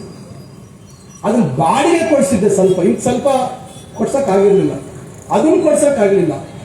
ನೀವು ನಂಬ್ತಿರೋ ಬಿಡ್ತಿರೋ 300 ರೂಪಾಯಿ ಇದ್ದಿದ್ದು ಬಾಡಿಗೆ ಪ್ರಾರಂಭದಲ್ಲಿ 94ನೇ ಇಸ್ವಿಯಲ್ಲಿ. ನಾವು ಮತ್ತೆ 500, 800 ಮಾಡಿದ್ವಿ. ಆದ್ರೆ ಇಲ್ಲಿ ನಂತರ ನಾವು ಹಿಂದೆ ಸ್ಟೆಪ್ಸ್ ಮಾಡಿದಾಗ ಕೆಲವು ಜಾಗ ಉಳಿತು, ಅದಕ್ಕೆ ಹೆಚ್ಚು ಬಾಡಿಗೆ ಕೊಟ್ಟಿದ್ದು ಫಿಕ್ಸ್ ಮಾಡಿಸಿದ್ವಿ ನಾವು, ಒಂದು ವೈಜ್ಞಾನಿಕವಾಗಿ. ನಾನು ಸೋತಿದ ತಕ್ಷಣ ಬಿಟ್ಬಿಟ್ರು, ಏಸ್ಕೊಂಡ ಅಂತ. ಅಂದ್ರೆ ಒಳ್ಳೆಯವರಂತೆ, ನಾನು ಕೆಟ್ಟವರಂತೆ, ನಾನು ಹಿಟ್ಲರ್ ಅಂತೆ. ನೋಡಿ ಹೆಂಗಿದೆ, ಹಾಕೊಂಡೆ ಅಂತ ಹಾಕ್ಸ್ಬಿಟ್ರು. ನೀವು ನಂಬ್ತಿರೋ ಬಿಡ್ತಿರೋ ಜಸ್ಟ್ ತಾವು ಕ್ಯಾಲ್ಕುಲೇಟರ್ ಲೆಕ್ಕ ಹಾಕಿ 194 ಅಂಗಡಿ, 800, 1000, 1200 ಬಾಡಿಗೆ ಮ್ಯಾಕ್ಸಿಮಮ್. 10 ವರ್ಷಕ್ಕೆ ಎಷ್ಟು ಬಾಡಿಗೆ ಆಗತ್ತೆ ಲೆಕ್ಕ ಹಾಕಿ. 10 ವರ್ಷಕ್ಕೆ ಎಷ್ಟು ಬಾಡಿಗೆ ಆಗ್ಬೋದು? ನಾನು ಈಗ 2023 MLA ಆದ್ಮೇಲೆ ಬಾಕಿ ಎಷ್ಟಿದೆ ಅಂತ ತರಿಸೋಕೋದ್ರೆ ಲೆಕ್ಕ ಇಲ್ಲ. ಕಡೆಗೆ ನಾನು ನನ್ನ ಹತ್ರ ದಾಖಲೆ ಇಟ್ಕೊಂಡಿದ್ದೆ, ಯಾರ್ಯಾರಿಗೆ ಅವತ್ತು ಸ್ಯಾಂಕ್ಷನ್ ಆಗಿತ್ತು ಅಂತ. ಇಲಾಖೆಯಲ್ಲಿ ಇಲ್ಲ, ಮೈ ಆಗ್ಬಿಟ್ಟಿದೆ. ನನ್ನ ಹತ್ರ ಕಲರ್ ಜೆರಾಕ್ಸ್ ಮಾಡಿಸಿ ಇಟ್ಕೊಂಡಿದ್ದೆ, ನನ್ನ ಹತ್ರ ಫೈಲ್. ನಾನು ಅವ್ರಿಗೆ ಕೊಟ್ಟೆ, ನೋಡ್ರಿ ಯಾರ್ಯಾರು ಒರಿಜಿನಲ್ ಅಲಾಟಿಸ್ ನೋಡಿ, ನನ್ನ ಹತ್ರ ಇದೆ ಲಿಸ್ಟ್ ಅಂತ. ಇಷ್ಟೆಲ್ಲ ನಾನು ಯಾಕೆ ಮಾಡ್ಬೇಕು ಹೇಳಿ? ಸೊ 1,75,00,000 ಬಾಕಿ ಇತ್ತು ಎಷ್ಟು. ಅವರೆಲ್ಲ ಬಹಳಷ್ಟು ಜನ, ನಾನು ಎಲ್ಲರ ಮೇಲೆ ಹೇಳಲ್ಲ, ಕೆಲವ್ರಿಗೆ ಏನಿತ್ತು ಅಂದ್ರೆ ಮೀಟಿಂಗ್ ಮಾಡ್ತಾರಂತೆ ಎಲೆಕ್ಷನ್ ಮುಂಚೆ, ಸುಧಾಕರ್ ಗೆದ್ರೆ ಬಾಡಿಗೆ ವಸೂಲಿ ಮಾಡಿಸ್ಬಿಡ್ತಾನೆ, ಅವ್ರು ಓಟ್ ಹಾಕೋದು ಬೇಡ. ನೋಡಿ, ಈ ರೀತಿಯಾಗಿ ಮಾಡಿದ್ರೆ ಯಾರಿಗೋಸ್ಕರ ನಾವು ಅಂಗಡಿ ಕಟ್ಸಿದ್ದು? ಕಾಂಪೌಂಡ್ ಹಾಕಿ ಬಿಡ್ಬೋದಿತ್ತಲ್ಲ. ಈಗ ಒಳ್ಳೆ ಮಾತನ್ನು ಹೇಳಿ ಹೇಳಿ ಸಾಕಾಯ್ತು. ಕಡೆಗೆ ಈಗ ಒಂದು 3 ತಿಂಗಳಿಂದ ಬಹಳ ಟೈಟ್ ಮಾಡಿಬಿಡ್ತೀವಿ, ಬೀಗ ಹಾಕ್ಸ್ತಾ ಇದ್ದೀವಿ. ಈಗ ಎಲ್ಲ ವಸೂಲಿಯಾಗಿ ಇನ್ನು 38 ಲಕ್ಷ ಬಾಕಿ ಇದೆ. ನಿನ್ನೆ ಒಂದು 3.5 ಲಕ್ಷ ವಸೂಲಿ ಆಗಿದೆ ನಿನ್ನೆ, ಇನ್ನು 38 ಲಕ್ಷ ಬಾಕಿ ಇದೆ. ಯಾರಿದ್ರದ್ದು ಈ ಹೊಣೆಗಾರ? ಯಾರು ಇದಕ್ಕೆ ಜವಾಬ್ದಾರ? ಆ ಪೆನ್ಸಾಲ್ ಮೆಂಬ್ರೇನ್ ರೂಫಿಂಗ್ ಹಾಕಿದ್ವಿ, ಅದು ಬಿರುಕ್ಬಿಟ್ಟಿತ್ತು. ಮತ್ತೆ ನಾನು ಅವತ್ತೇ ಅನ್ಕೊಂಡಿದ್ದೆ ಲೈಟಿಂಗ್ ಮಾಡಬೇಕು, ಕ್ಯಾಮರಾ ಹಾಕ್ಸ್ಬೇಕು ಅಂತ. ನೋಡಿ ಸಾಯಂಕಾಲದ ಹೋಗಿ ನೋಡಿ ಯಾವ ರೀತಿ ಅದನ್ನು ಉಳಿಸುವಂಥದ್ದು ಮಾಡಿದ್ವಿ. ನನ್ಗೆ ಅವ್ರು ಯಾರೋ ಎಸ್ಟಿಮೇಟ್ ಕೊಟ್ಟರು, ಸರ್ ಇದೆಲ್ಲ ಬದಲಾಯಿಸ್ಬಿಡ್ಬೇಕು ಸರ್ ಅವೆಲ್ಲ ಆಗೋದಿಲ್ಲ ರೀ ಅಂತ ಹೇಳಿದ್ರು. ನಾವು ಮೊನ್ನೆ 30 ಲಕ್ಷ ಖರ್ಚು ಮಾಡಿ ಅದು ತುಕ್ಕಿಡಿತಾ ಇತ್ತು, ಅದನ್ನೆಲ್ಲ ಮತ್ತೆ ಸರ್ ಮಾಡಿ ಪೇಂಟ್ ಮಾಡಿಸಿ, ಆ ಬಿರ್ಕಿರೋದನ್ನೆಲ್ಲ ಪೇಸ್ಟಿಂಗ್ ಮಾಡಿಸಿ, ಫುಲ್ ವಾಶ್ ಮಾಡಿಸಿ, ಲೈಟಿಂಗ್ ಹಾಕ್ಸಿ, ಕ್ಯಾಮರಾಗಳು ಹಾಕ್ಸಿ, ಇವೆಲ್ಲ ಮಾಡಿದ್ವಿ. ಅಲ್ಲಿ ಈಗ ಸದ್ಯದಲ್ಲೇ ಕಾಮಗಾರಿ ಸ್ಟಾರ್ಟ್ ಆಗುತ್ತೆ. ನಾವು 9 ಕೋಟಿ ರೂಪಾಯಿ ನಮ್ಮ ಇಲಾಖೆಯಿಂದ ನಾನು ಕೊಡಿಸಿದ್ದೀನಿ. ಇನ್ನು 25 ಲಕ್ಷ ಸ್ಟೇಡಿಯಂ ಅಕೌಂಟಿಂದ ಕೊಡ್ತೀವಿ. ಸಿಂಥೆಟಿಕ್ ಟ್ರ್ಯಾಕ್ ಕೆಲಸ ಶುರುವಾಗುತ್ತೆ. ಚಿಕ್ಕಬಳ್ಳಾಪುರದಲ್ಲಿ ಸಿಂಥೆಟಿಕ್ ಟ್ರ್ಯಾಕ್ ಇಲ್ಲ. ಕೋಲಾರಲ್ಲಿ ಇತ್ತೀಚೆಗೆ ಆಗಿದ್ದು ಜಿಲ್ಲಾ ಸ್ಟೇಡಿಯಂ, ಅದರ ಚಿಂತಾಮಣಿಯಲ್ಲಿ ಸಿಂಥೆಟಿಕ್ ಟ್ರ್ಯಾಕ್ ಕಾರ್ಯಕ್ರಮ ಕೆಲಸ ಇನ್ನೊಂದು 15-20 ದಿವಸ, ಒಂದು ತಿಂಗಳಲ್ಲಿ ನಿಮಗೆ ಶುರುವಾಗುತ್ತೆ. ಒಳಗಡೆ ಫುಟ್ಬಾಲ್ ಗ್ರೌಂಡ್ ಮಾಡ್ತೀವಿ, ಡ್ರೈನೇಜ್ ಸಿಸ್ಟಮ್ ಮಾಡಿದ್ದೀವಿ. ಫರ್ದರ್ ಇನ್ನೇನು ಮಾಡಬೇಕು ಅನ್ನೋದನ್ನ ಮಾಡ್ತೀವಿ. ಅದರಲ್ಲಿ ಪೈಪಿಂಗ್ ನೀವೆಲ್ಲ ಯಾರಾದ್ರೂ ವಾಕಿಂಗ್ ಹೋದಾಗ ಅವತ್ತು ನೋಡ್ಬೋದು ನೀವು ಕೆಲಸ ಏನಾಗುತ್ತೆ. ಈಗ ಅಲ್ಲಿ ಎಕ್ವಿಪ್ಮೆಂಟ್ ಹಾಳಾಗಿದೆ, ಏನೋ ಪಾಪ ಬಹಳ ಕಷ್ಟಪಟ್ಟು ಹಾಕ್ಸಿದ್ರು, ಅದೊಂದೇ ಹಾಕಿದ್ದು ಸಾಧನೆ. ಆ ಎಕ್ವಿಪ್ಮೆಂಟ್ ಅದು ದುಡ್ಡು ಯಾವುದು? ಸ್ಟೇಡಿಯಂ ಕಮಿಟಿ ದುಡ್ಡೆ, ಬೇರೆ ದುಡ್ಡು ತಂದಿಲ್ಲ. ಈಗ ಅದನ್ನ ನೆಕ್ಸ್ಟ್ ಲೆವೆಲ್ಗೆ ಬದಲಾಯಿಸಬೇಕು ಅಂತ ಈಗೇನು ಸುಮಾರು 1,60,70 ಲಕ್ಷ ಇವತ್ತು ಅಕೌಂಟಲ್ಲಿದೆ. ಈಗಾಗಲೇ 1 ಕೋಟಿಗೆ ನಾವು ಅದನ್ನ ಎಲ್ಲ ಅಂದಾಜು ಮಾಡಿಸಿದ್ದೀನಿ. ಪೂರ್ತಿ ಹಿರಿಯ ನಾಗರಿಕರಿಗೆ ಪ್ರತ್ಯೇಕವಾಗಿ, ಯಂಗ್ಸ್ಟರ್ಸ್ಗೆ ಪ್ರತ್ಯೇಕವಾಗಿ, ಮಕ್ಕಳಿಗೆ ಪ್ರತ್ಯೇಕವಾಗಿ ಇವೆಲ್ಲ ಒಂದು ಸುಸಜ್ಜಿತವಾದಂಥ ಒಂದು ಎಕ್ವಿಪ್ಮೆಂಟ್ ಅನ್ನು ಹಾಕುವಂಥದ್ದಕ್ಕೆ ನಾವೀಗ ಅಂದಾಜು ಮಾಡಿಸಿಟ್ಟಿದ್ದೀವಿ. ಸದ್ಯದಲ್ಲಿ ಅದನ್ನು ಕೂಡ ಈ ಕಾಮಗಾರಿ ಆಗಲಿ, ಆಮೇಲೆ ಮಾಡಿಸೋಣ, ಒಟ್ಟಿಗೆ ಮಾಡಿಸೋಣ ಅಂತ ಹೇಳಿ ಅದು ಇಲ್ಲಿಗೆ ನಿಂತಿಲ್ಲ. ಪೂರ್ತಿ ಇನ್ನ ಸ್ಟೆಪ್ಸ್ ಪೂರ್ತಿ ಆಗಬೇಕು. ಅದ್ರ ಮೇಲೆ ನೆಕ್ಸ್ಟ್ ಟೆನ್ಸೈಲ್ ಮೆಂಬ್ರೇನ್ ಕವರ್ ಮಾಡಬೇಕು. ಅದ್ರ ನೆಕ್ಸ್ಟ್ ಸ್ಟೇಜಲ್ಲಿ ಮುಂದೆ ತಗೊಳ್ಳೋಣ ಅಂತ ಪ್ರಯತ್ನ ಇದೆ. ಈ ರೀತಿ ಹಲವಾರು ಕನಸುಗಳನ್ನು ಕಟ್ಕೊಂಡು ಇವತ್ತು ನಾವು ಮಾಡ್ತಾ ಇದ್ದೀವಿ. ಅದರಿಂದ ನಾನು ಹೇಳುವಂಥದ್ದು ಇಷ್ಟೇ. ನಾನು ತಮಗೆ ಇನ್ನ ಬೇಕಾದ್ರೆ ಸಮಯ, ಇನ್ನೊಂದು ಕಾರ್ಯಕ್ರಮ ಇದೆ, ಮಾತಾಡ್ತಾ ಇದ್ರೆ ಇನ್ನ ಒಂದು 2-3 ಗಂಟೆ ನಾನು ಎಲ್ಲ ವಿಚಾರಗಳು ಹೇಳ್ಬೋದು. ಅವ್ರು ಯಾರೋ ಬರ್ಕೊಡ್ತಾ ಇದ್ರು, ನನಗೇನು ಬರ್ಕೊಡೋ ಅವಶ್ಯಕತೆ ಇಲ್ಲ. ಬರ್ಕೊಡೋ ಅವಶ್ಯಕತೆ ಇಲ್ಲ. ಸ್ವಲ್ಪ ಹೇಳ್ತಿದ್ದೆ. ಇವತ್ತು ಅಂಬೇಡ್ಕರ್ ಭವನ ನೀವೇ ನೋಡ್ತಾ ಇದ್ದೀರ, ದಾರಿಯಲ್ಲಿ ಹೋಗ್ತಾ ಇವತ್ತು ನೋಡಿ. ಇನ್ನು 3 ತಿಂಗಳಲ್ಲಿ ಅದು ರೆಡಿ ಆಗಬೇಕು ಅಂತಕ್ಕಂಥ ಪಣ ತೊಟ್ಟು ಈಗ ಒಳಗಡೆ ಇಂಟೀರಿಯರ್ಸ್ ನಡೀತಾ ಇದೆ. ನಾನು ಯಾಕೆ ಪಾಲಿಟೆಕ್ನಿಕಲ್ ಬೇಡ ಆಡಿಟೋರಿಯಂ ಅಂದಿದ್ದು, ಇವತ್ತು ವ್ಯವಸ್ಥೆ ನಾವು ಸೃಷ್ಟಿ ಮಾಡ್ಬೋದು. ಇವತ್ತು ನೀವೇ ತಗೊಳ್ಳಿ, ಮದುವೆ ಛತ್ರ ತಗೊಳ್ಳಿ, ಕೋಟ್ಯಾಂತರ ರೂಪಾಯಿ ಖರ್ಚು ಮಾಡ್ತಾರೆ. ವರ್ಷದಲ್ಲಿ ಎಷ್ಟು ಮದುವೆ ಆಗುತ್ತೆ ಲೆಕ್ಕ? 50 ಆಗುತ್ತಾ, 60 ಆಗುತ್ತಾ? ಅಷ್ಟೇ ತಾನೇ ಮದುವೆ ಆಗುತ್ತೆ. ಇನ್ನು 360 ದಿವಸದಲ್ಲಿ ಇನ್ನು ಉಳಿದಂತ 300 ದಿವಸ ಏನಾಗುತ್ತೆ? ಇವತ್ತು ನಾನು ಒಂದು ಅಂಬೇಡ್ಕರ್ ಭವನ 850 ಸೀಟ್ ಮಾಡ್ತಾ ಇದ್ದೀನಿ. ಮತ್ತೊಂದು 850 ಮಾಡಿದ್ರೆ ನಾಳೆ ಅದ್ರ ನಿರ್ವಹಣೆ ಹೆಂಗಾಗುತ್ತೆ? ಕಸ ಹೊಡೆಯವರು ಆಗಲ್ಲ ಆ ಥರ. ಯಾಕಂದ್ರೆ ನಾನು ದಿನ ಬೆಳಿಗ್ಗೆ ಎದ್ದು ನಾನು ನೋಡ್ಕೊಂಬರಕ್ಕಾಗಲ್ಲ. ಯಾಕಂದ್ರೆ ಎಲ್ರಿಗೂ ಬದ್ಧತೆ ಇರೋದಿಲ್ಲ. ಆ ಕಾರಣಕ್ಕಾಗಿ ಯೋಚನೆ ಮಾಡಿ ಅಂಬೇಡ್ಕರ್ ಭವನ 850 ಸೀಟ್ ಮಾಡ್ತಾ ಇದ್ದೀವಿ ಸುಸಜ್ಜಿತವಾಗಿ. ನೀವು ಅದಾದ್ಮೇಲೆ ನೀವು ಹೇಳಿ, ನೀವು ನೋಡಿ ಇದೇನು ಬೆಂಗಳೂರ ವಿದೇಶನ ಹೆಂಗಿದೆ ಈ ಆಡಿಟೋರಿಯಂ ಅಂತ ಅವ್ರು ನೋಡ್ತೇವೆ. ಯಾಕಂದ್ರೆ ಇರೋವಂಥದ್ದನ್ನೇ ನಾವು ಬದಲಾಯಿಸಿರುವಂಥದ್ದು. ಯಾರೋ ಪಾಪ ಮಾಡಿದ್ರು, ಪಾಪ 10 ವರ್ಷ ತಗೊಂಡು ಮಾಡಿದ್ರು, ಆದ್ರೆ ಅವ್ರು ಏನ್ ಮಾಡಿದ್ರು ಅನ್ನೋದು ಎಲ್ಲ ನೋಡಿದ್ರು. ಆದ್ರೆ ನಾವು ಯಾವ ರೀತಿ ಅದೆಲ್ಲ ದಾಖಲೆ ಇದೆ. ನಾನೇನು ಸುಮ್ಮನೆ ಹೇಳುವಂತಿದ್ದೇನೆ, ಯಾರೋ ಒಬ್ರು ಟೀಕೆ ಮಾಡಬೇಕು ಅಂತ ಹೇಳ್ತಾ ಇದ್ದೀನಿ, ವಸ್ತುಸ್ಥಿತಿಯನ್ನು ಹೇಳ್ತಾ ಇದ್ದೀನಿ. ಇವತ್ತು 850 ವಿನ್ಯಾಸ ಆಸನ ಇರ್ತಕ್ಕಂಥದ್ದನ್ನ ಮಾಡ್ತಾ ಇದ್ದೀವಿ. ಆ ಕಾರಣಕ್ಕಾಗಿ ಎಲ್ಲರೂ ನಾಳೆ ಅಲ್ಲಿ ಕಾರ್ಯಕ್ರಮ ಮಾಡ್ಬೋದು. ಮದುವೆ ಛತ್ರ ಅಲ್ಲ, ಸಾಂಸ್ಕೃತಿಕ ಚಟುವಟಿಕೆ, ಬೇರೆ ಬೇರೆ ಸಭೆ ಸಮಾರಂಭಗಳು ಮಾಡುವಂಥದ್ದಕ್ಕೆ ಮಾಡ್ತೀವಿ. ಪಾರ್ಕಿಂಗ್ ವ್ಯವಸ್ಥೆ ಮಾಡಿದ್ದೀವಿ, ಮುಂಚೆ ಪಾರ್ಕಿಂಗ್ ವ್ಯವಸ್ಥೆ ಇರಲಿಲ್ಲ. ಎಲ್ಲ ಇವತ್ತು ಅದು ಒಂದು ಬದಲಾವಣೆ. ಅದಕ್ಕೆ ನಾನು 9 ಕೋಟಿ ಕೊಡಿಸಿದ್ದೆ 2024ರಲ್ಲಿ. ಯಾಕಂದ್ರೆ ನೋಡಿದ್ರೆ 9 ಕೋಟಿ ಸಾಲದೆ ಬಂತು. ಈಗ ಮುಖ್ಯಮಂತ್ರಿಗಳ ವಿಶೇಷ ಅನುದಾನದಲ್ಲಿ 5,40,00,000 ಹೆಚ್ಚುವರಿಯಾಗಿ ಕೊಟ್ಟಿದ್ದೇನೆ. ಅದ್ರ ಜೊತೆಗೆ ಇನ್ನ 50 ಲಕ್ಷ ಬೇಕು ಅಂತ ಹೇಳ್ತಾ ಇದ್ದಾರೆ. ಅದನ್ನ ನಾನು ಶಾಸಕರಲ್ಲಿ ಕೊಡೋಣ, ಮತ್ತೆ ಇನ್ನು ಆಗೋದಿಲ್ಲ, ಏನಾದರೂ ಮಾಡಿ ನಾವು ಮಾರ್ಚ್ ಅಂಥದ್ದು ಒಳಗೆ ಅದನ್ನ ರೆಡಿ ಮಾಡಬೇಕು ಅಂತಕ್ಕಂಥದ್ದು. ಯಾಕಂದ್ರೆ ಏಪ್ರಿಲ್ 14 ಅಂಬೇಡ್ಕರ್ ಜಯಂತಿ ಇದೆ, ಅವತ್ತು ನಾವು ಕಾರ್ಯಕ್ರಮ ಮಾಡೋಕ್ಕಾಗಲ್ಲ. ಅದಕ್ಕೆ ಮುಂಚಿತವಾಗಿ ಅದನ್ನ ರೆಡಿ ಮಾಡಬೇಕು ಅಂತಕ್ಕಂಥ ಪಣ ತೊಟ್ಕೊಂಡು ಈಗಾಗಲೇ ಒಳ ಇಂಟೀರಿಯರ್ಸ್ ವಿನ್ಯಾಸ ಕಾಮಗಾರಿ, ಪ್ಯಾನಲಿಂಗು ಮತ್ತೊಂದು ಕೆಲಸ ಶುರುವಾಗಿದೆ. ಬಹುಶಃ ಮಾಧ್ಯಮದವ್ರು ಯಾರು ಹೋಗಿ ನೋಡ್ದಂಗಿಲ್ಲ, ಒಳ್ಳೆ ಕೆಲಸ ಶುರುವಾಗಿದೆ. ಇದು ಮಾಡ್ತಾ ಇದ್ದೇವೆ. ಮತ್ತೆ ವಾಲ್ಮೀಕಿ ಭವನ ಕೇವಲ 2,80,00,000 ಖರ್ಚು ಮಾಡಿ ಇನ್ನೇನು ಬಿದ್ದೋಗ್ತಾ ಇತ್ತು. ಅದಕ್ಕೆ ಹೆಚ್ಚುವರಿಯಾಗಿ 4 ಕೋಟಿ ಕೊಡಿಸಿದ್ದೆ. ಇನ್ನ 1,4 ಕೋಟಿ ಕೊಡಿಸಿದೆ. 1,14,00,000 15 ಲಕ್ಷ ಕೊಡಿಸಿದ್ದೀನಿ. ಅದು 7 ಕೋಟಿ ಚಿಲ್ಲರೆಯಲ್ಲಿ, ಅದು ಬಾಗೇಪಲ್ಲಿ ನಮ್ಮ ಶಿಡ್ಲಘಟ್ಟ ರಸ್ತೆಯಲ್ಲಿ ಅದನ್ನ ಮಾಡುವಂಥದ್ದಕ್ಕೆ ಆಗ್ತಾ ಇದೆ. ಈ ರೀತಿ ಇವೆಲ್ಲ ಮಾಡುವಂಥದ್ದನ್ನು ನಾವು ಮಾಡ್ತೇವೆ. ಲೈಬ್ರರಿ ತಮಗೆ ಗೊತ್ತಿದೆ, ಡಿಸ್ಟ್ರಿಕ್ಟ್ ಲೈಬ್ರರಿ ಚಿಂತಾಮಣಿ ಇತ್ತು ಸರ್, ತಮಗೆ ಗೊತ್ತಿದೆ. ಪಕ್ಕದಲ್ಲಿ ಅದನ್ನ ಕಾಸ್ಮೋಪಾಲಿಟನ್ ಕ್ಲಬ್ ಏನೋ ಇತ್ತು, ಟೆನ್ನಿಸ್ ಆಡ್ತಿದ್ರಂತೆ ಹಿಂದೆ ಆ ಕಾಲದಲ್ಲಿ ಕ್ಲಬ್. ಅದೆಲ್ಲ ಜಾಗ ಇತ್ತು. ಅದೆಲ್ಲ ನಮ್ಮ ತಂದೆಯವರು, ನಮ್ಮ ತಾತ ಅವರು ಡಿಸ್ಟ್ರಿಕ್ಟ್ ಲೈಬ್ರರಿ ಇತ್ತು. ನಂತರ ಕೋಲಾರ ಜಿಲ್ಲೆಗೆ ವರ್ಗಾವಣೆ ಆಗೋಯ್ತು. ಅದರ ಲೈಬ್ರರಿ ಇತ್ತು. ಆ ಕಡೆ ಈ ಕಡೆ ಪಟೇಲ್ ವೃದ್ಧ ಭವನ ಅಂತಿತ್ತು, ಆ ಕಡೆಗೆ ಬಲಗಡೆಗೆ, ಎಡಗಡೆಗೆ ಇದಿತ್ತು. ಅವೆರಡನ್ನು ಲೈಬ್ರರಿ ಕೊಟ್ಬಿಟ್ಟಿದ್ರು. ನಾನು ಈ ಅಂಬೇಡ್ಕರ್ ಭವನ ಅಲ್ಲಿ ಕಟ್ಟಬೇಕು ಅಂದಾಗ ಸ್ಥಳ ಅಗಲ ಕಮ್ಮಿ ಆಗುತ್ತೆ ಅಂತ ಹೇಳಿ ಆ ಜಾಗವನ್ನು ಸೇರಿಸುವಂಥದ್ದಕ್ಕೆ ಸುಮಾರು ಪ್ರಯತ್ನ ಪಟ್ಟು ನನ್ನ ಪತ್ರಗಳು ಎಲ್ಲ ಇದೆ, ರೆಕಾರ್ಡ್ ಇದೆ, ಯಾರ್ಯಾರು ಮಾಡಿಸಿದ್ದಾರೆ, ನಾನು ನನಗೆ ಗೊತ್ತು ಎಷ್ಟು ಒದ್ದಾಡಿದ್ದೀನಿ. ಆ 2 ಜಾಗನೂ ನಾನು ವಾಪಸ್ ಮುನ್ಸಿಪಾಲಿಟಿ ಕೊಡಿಸಿದೆ.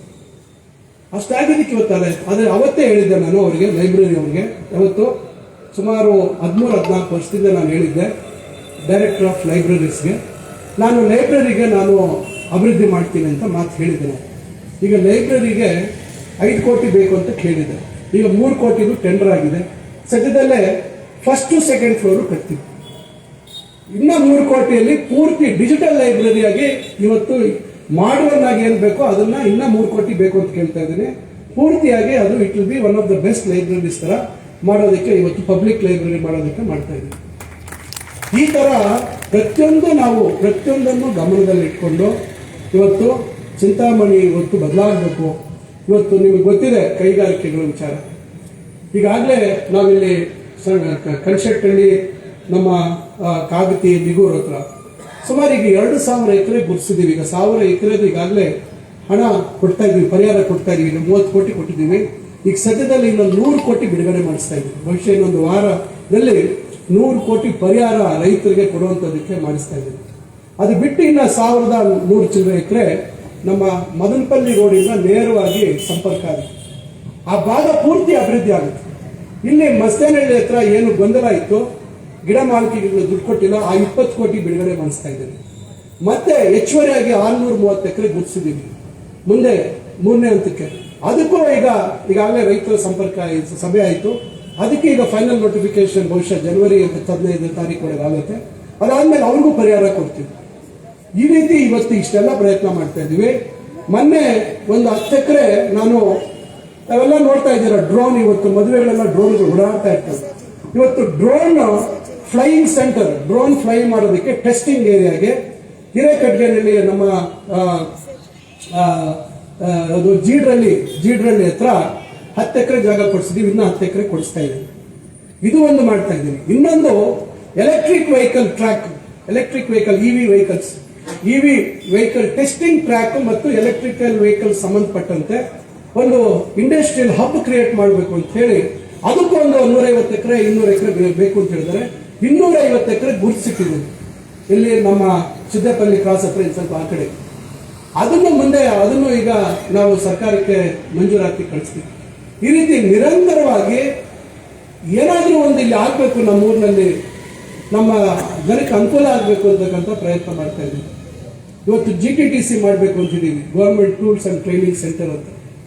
ಈಗ ಅದು ಕೌಶಲ್ಯಕ್ಕೆ ಹೆಚ್ಚಾಗುತ್ತೆ. ಅದನ್ನು ನಮ್ಮ ಫ್ರೆಂಡ್ ಕೇಳಿದ್ದೀವಿ, ಕೊಡ್ತೀವಿ ಅಂತ ಹೇಳಿ ನೋಡೋಣ. ಇವೆಲ್ಲ ಪ್ರಯತ್ನಗಳಾಗ್ತಾ ಇದೆ. ಈ ರೀತಿ ಒಂದು ಬದಲಾವಣೆ ಆಗಬೇಕು ಈ ತಾಲೂಕಿನಲ್ಲಿ, ಈ ಊರಿನಲ್ಲಿ ಅಂತಕ್ಕಂಥದ್ದು ನಮ್ಮ ಕನಸು.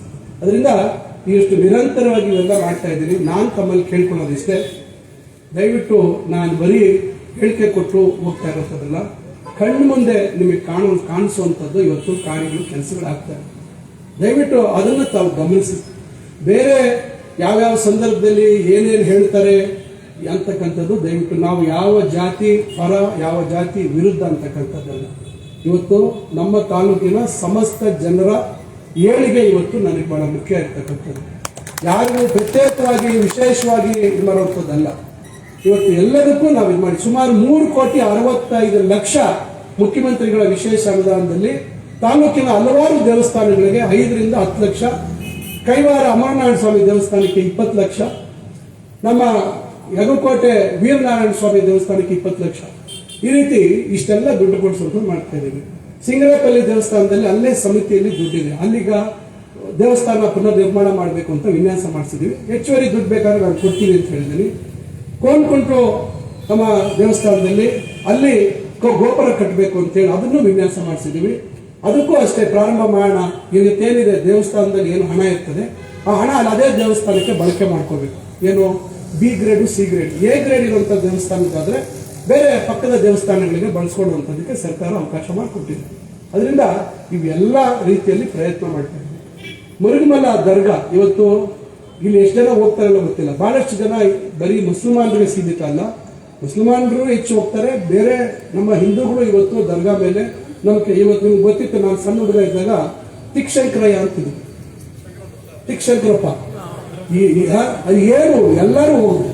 ಆಮೇಲೆ ಇಲ್ಲಿ ಗೌರಿಬಿದ್ದೂರ್ ಹತ್ರ ಬಿದ್ರಾಶ್ವತ್ತಲ್ಲ ಇನ್ನೊಂದು ಯಾವುದು ಮಾರ್ಗಾನ್ ಕುಂಟೆ, ಅದೇ ಮತ್ತೆ ಅದೇ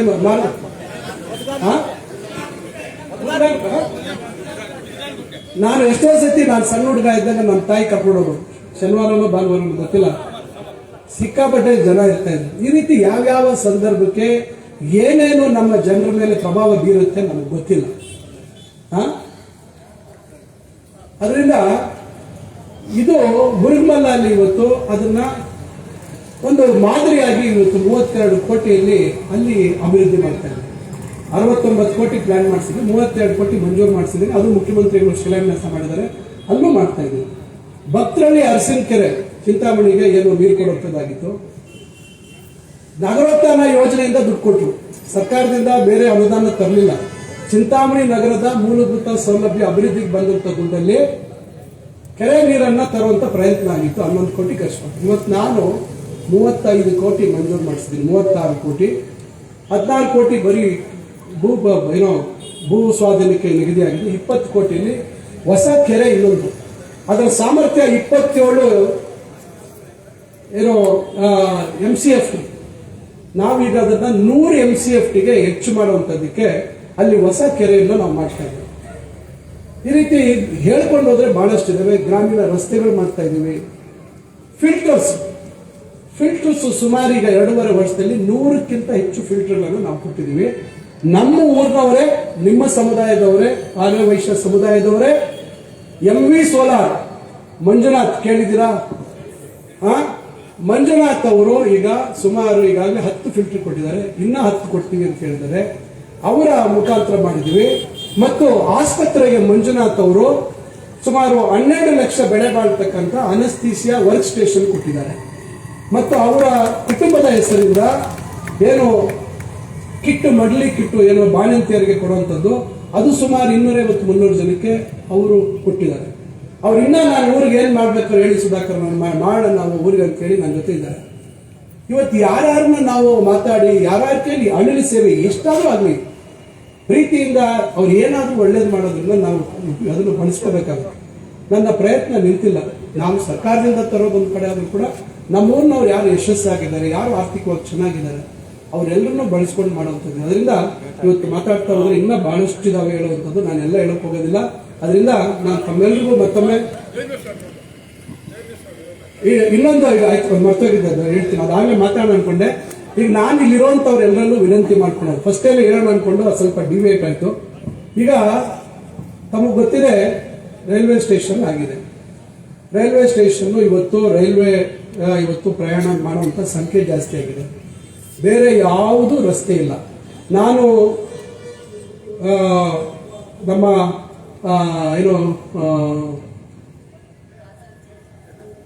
ನಮ್ಮ ಇವರು ಅಂಗಡಿ ಪಕ್ಕದಲ್ಲಿ ಬಂಬು ಬಜಾರಿಂದ ನೇರವಾಗಿ ಹೋಗಿ ಮಾಡೋಣ ಅಂತ ಅಂತಕ್ಕಂಥ ಯೋಚನೆ ಇದೆ. ಅಲ್ಲಿ ಒಂದು ರಸ್ತೆ ಮಾಡೋದು. ಆದರೆ ಈ ದೊಡ್ಡಪೇಟೆ ರಸ್ತೆ ಏನಿದೆ, ಒಂದು ವಾಹನ ಬಂದರೆ ಇನ್ನೊಂದು ವಾಹನ ಬರೋಕ್ಕಾಗಲ್ಲ. ನಾವೀಗಾಗಲೇ ಅದನ್ನು ಸರ್ವೆ ಮಾಡಿಸಿದ್ದೀವಿ. ನಾನು ತಮ್ಮೆಲ್ಲರಲ್ಲೂ ವಿನಂತಿ ಮಾಡ್ಕೊಳ್ತಾ ಇದ್ದೀನಿ, ಮತ್ತೆ ಒಂದು ಎಲ್ಲರದ್ದು ಪಟ್ಟಿ ಮಾಡಕ್ಕೆ ಹೇಳಿದ್ದೀನಿ. ಎಲ್ಲರನ್ನೂ ಕರೆಸಿ ದಯವಿಟ್ಟು ಸಹಕಾರ ಕೊಡಿ. 30 ಅಡಿ ನಾವು ರಸ್ತೆ ಮಾಡೋಣ. ಈಗ ನಾವು 36 ಅಡಿ ಬೇಕು ಅಂತ ಹೇಳ್ತಾ ಇದ್ದಾರೆ. ಅದನ್ನ ಮಾತಾಡಿಕೊಂಡು ಒಂದು ಕನಿಷ್ಠ ಒಂದು 30-35 ಅಡಿ ರಸ್ತೆ, ಆ ಕಡೆ ಒಂದು ಕೆಲವ್ರಿಗೆ 5 ಅಡಿ ಹೋಗ್ಬೋದು, ಕೆಲವ್ರಿಗೆ 6 ಅಡಿ, ಕೆಲವು ಕಡೆ ಹೋಗ್ದಲೂ ಇರ್ಬೋದು. ಆ ರಸ್ತೆ ನಾವು ಈಗ ಆಗಲೇ ನಗರೋತ್ಥಾನಲ್ಲಿ ದುಡ್ಡು ಹಾಕ್ಸಿದ್ದೀವಿ. ದಯವಿಟ್ಟು ಸಹಕಾರ ಕೊಡಿ. ನಾನು ಚರ್ಚೆ ಮಾಡ್ತೀನಿ. ಮತ್ತು ಇನ್ನೊಂದು ಪ್ರಯತ್ನ ಮಾಡ್ತಾ ಇದ್ದೀನಿ. ನಾನು ನೆಕ್ಕುಂದಿ ಕೆರೆಯಿಂದ ಕೆಳಗಡೆಗೆ ಸ್ವಲ್ಪ ಆ ಕಡೆ ಹೋದ್ರೆ ದನ್ಮಿಟ್ಟೇನಹಳ್ಳಿ ಮತ್ತು ಈ ನಾಯನಹಳ್ಳಿ ಇವೆಲ್ಲ ನಂಬರ್ಸ್ ಇದೆ. ಈಗ ಸುಮಾರು ಈಗ ಸರ್ವೆ ಮಾಡಿಸ್ತಾ ಇದ್ದೀನಿ, 7-8 ತಿಂಗಳಿಂದ ಸರ್ವೆ ಮಾಡಿಸ್ತಾ ಇದ್ದೀನಿ. ಈಗ ಅಲ್ಲಿ ಒಂದು ಸುಮಾರು ನಮಗೆ 400-500 ಎಕರೆ ಸಿಗ್ತಾ ಇದೆ ಸರ್ಕಾರಿ ಜಾಗ. ಒಂದು ಹೊಸ ಟೌನ್ಶಿಪ್ ಮಾಡಬೇಕು ಅಂತಕ್ಕಂಥ ಉದ್ದೇಶ ಇದೆ. ಟೌನ್ಶಿಪ್ ಮಾಡಬೇಕು ಅಂತಕ್ಕಂಥ ಉದ್ದೇಶ ಇದೆ. ಅಲ್ಲಿ ನಾವು ಯಾರು ವಸತಿ ರೈತರಿದ್ದಾರೆ, ಯಾರಿಗೆ ನಿವೇಶನ ಇಲ್ಲ, ಅವರಿಗೆ ಕೊಡೋದ್ರ ಜೊತೆಗೆ ಒಂದು 50%, ಯಾಕಂದ್ರೆ ಡೆವಲಪ್ಮೆಂಟ್ ಕಾಸ್ಟ್ ಬೇಕಾಗುತ್ತೆ, 50% ಇದಕ್ಕೆ, 50% ನಾವು ಆಕ್ಷನ್ ಅಲ್ಲಿ ಕೊಡುವಂಥದ್ದು ಮತ್ತೊಂದಕ್ಕೆ ಅಲ್ಲಿ ನಿಗದಿ ಮಾಡ್ತೀವಿ. ಅದಕ್ಕೆ ನಾವೀಗ ಅಲ್ಲಿ ರೈತರು ಯಾರ್ಯಾರು, ಕೆಲವರು ಮಂಜೂರಾಗಿದೆ, ಕೆಲವರು ಮಂಜೂರಾಗಿಲ್ಲ ಭೂಮಿ, ಅವ್ರಿಗೆಲ್ಲ ನಾನೇನಾದ್ರೂ ಪರಿಹಾರ ಕೊಡ್ತೀನಿ, ನಿಮಗೆ ಅಲ್ಲಿ ಸೈಟು ಗೀಟು ಕೊಡ್ತೀವಿ ಅಂತ ಹೇಳ್ತಾ ಇದ್ದೀನಿ. ಅದರಿಂದ ನಾನು ಇಲ್ಲಿ ತಮ್ಮನ್ನು ವಿನಂತಿಸ್ಕೊಳ್ತೇನೆ, ಮಾರ್ಕಿಂಗ್ ಮಾಡ್ತೀವಿ, ಯಾರ್ಯಾರ್ದು ಎಷ್ಟೆಷ್ಟು ಎಕ್ಸ್ಟೆಂಟ್ ಹೋಗುತ್ತೆ, ನಾನು ನಿಮ್ಗೆ ಅಲ್ಲಿ ಸೈಟ್ ಕೊಡ್ಸೋದಕ್ಕಾಗುತ್ತಾ, ಯಾವ ರೀತಿ ಅದಕ್ಕೆ ಪರಿಹಾರ ಕೊಡ್ಬೋದು ಅಂತಕ್ಕಂಥದ್ದು ನಾನು ಯೋಚನೆ ಮಾಡ್ತಾ ಇದ್ದೀನಿ. ದಯವಿಟ್ಟು ಇಲ್ಲಿ ಇರ್ತಕ್ಕಂಥವ್ರು, ವಿಶೇಷವಾಗಿ ಸುಬ್ರಾಮ್ ಅವರು, ನೀವೆಲ್ಲ ದಯವಿಟ್ಟು ಸಹಕಾರ ಕೊಡ್ಬೇಕು. ಇದು ನನಗಲ್ಲ, ಇವತ್ತು ಆ ಕಡೆಯಿಂದ ಯಾರು ಬರೋಕ್ಕಾಗ್ತಾ ಇಲ್ಲ, ಹೋಗೋಕ್ಕಾಗ್ತಾ ಇಲ್ಲ. ದಯವಿಟ್ಟು ಈ ವಿಚಾರದಲ್ಲಿ ತಮ್ಮೆಲ್ಲರೂ ಸಹಕಾರ ಕೇಳ್ತಾ ಇದ್ದೀನಿ. ಯಾರಿಗೂ ತೊಂದರೆ ಮಾಡಬೇಕು ಮತ್ತೊಂದು ಮಾಡೋದಕ್ಕಲ್ಲ. ನಮ್ಮ ಊರ ಅಭಿವೃದ್ಧಿ, ಏನು ನೀವು ಭೂಮಿ ಕಳ್ಕೊಳ್ತೀರಾ, ಜಾಗ ನೀವು ಬಿಟ್ಕೊಡ್ತೀರಾ, ಖಂಡಿತ ರಸ್ತೆ ಆಗಲಾದಾಗ 3 ಪಟ್ಟು ನಿಮ್ಮ ಲ್ಯಾಂಡ್ ವ್ಯಾಲ್ಯೂ ಜಾಸ್ತಿ ಆಗುತ್ತೆ. ಅದಂತೂ ಸತ್ಯ. ನಿಮ್ಗೆ MG ರೋಡ್ ಇರ್ಬೋದು, ಬೇರೆ ರಸ್ತೆಗಳಾದ್ಮೇಲಿಂದ ಯಾವ ರೀತಿ ಭೂಮಿ ಬೆಲೆ ಜಾಸ್ತಿ ಆಯಿತು ಅನ್ನೋದನ್ನ ದಯವಿಟ್ಟು ತಾವು ಯೋಚನೆ ಮಾಡಿ. ಸತ್ಯ ಹೌದಾ ಅಲ್ವಾ ತಾವು ಹೇಳಿ ಸರ್, ಇರುವಂತ ಹಿರಿಯರು ಹೇಳಿ. ಅದರಿಂದ ಇದು ಊರು ಬೆಳವಣಿಗೆಗೆ ದಯವಿಟ್ಟು ಇದೊಂದು ಸಹಕಾರ ತಮ್ಮೆಲ್ಲರನ್ನು ಕೋರ್ತಾ ಇದ್ದೀನಿ. ದಯವಿಟ್ಟು ಸಹಕರಿಸಿ. ಅದಕ್ಕೆ ಏನು ಪರಿಹಾರ ಯಾವ ರೀತಿ ಮಾಡಬೇಕು, ಹೆಂಗ್ ಮಾಡಬೇಕು ಅನ್ನೋದನ್ನು ಕೂತ್ ಮಾತಾಡೋಣ. ನಿಮಗೆ ತೊಂದರೆ ಮಾಡಬೇಕು ಅಂತಕ್ಕಂಥದ್ದೆಲ್ಲ ಉದ್ದೇಶ, ಊರಿಗೆ ಎಲ್ಲರಿಗೂ ಅನುಕೂಲ ಆಗಬೇಕು ಅಂತಕ್ಕಂಥ ಉದ್ದೇಶ. ಅದರಿಂದ ಇವತ್ತು ಇನ್ನೂ ಜಾಸ್ತಿ ಹೇಳೋದು ಬೇಡ. ಅದರಿಂದ ನಾನು ಈಗಾಗಲೇ ಇನ್ನೊಂದು ಕಾರ್ಯಕ್ರಮ ಅವ್ರು ಕಾಯ್ತಾ ಇದ್ದಾರೆ ಅಲ್ಲಿ ಕರ್ಕೊಂಡು ಹೋಗೋಕ್ಕೆ, ಇನ್ನು ಸಮಯ ಲೇಟ್ ಆಗುತ್ತೆ. ನಾನು ಅದಕ್ಕೆ ಹೇಳಿದೆ ಚಲಪತಿಗೆ, ಸ್ಟೇಜು ಮೈಕ್ ಹಾಕ್ಬೇಡಪ್ಪ, ಕಷ್ಟ ಆಗುತ್ತೆ ನಮಗೆ, ಮಾತಾಡೋಕ್ಕೆ ಶುರು ಮಾಡಿದ್ರೆ ಎಲ್ಲ ಹೇಳ್ಕೊಂಡು ಹೋಗ್ತಾ ಇರ್ತೀವಿ. ಅದರಿಂದ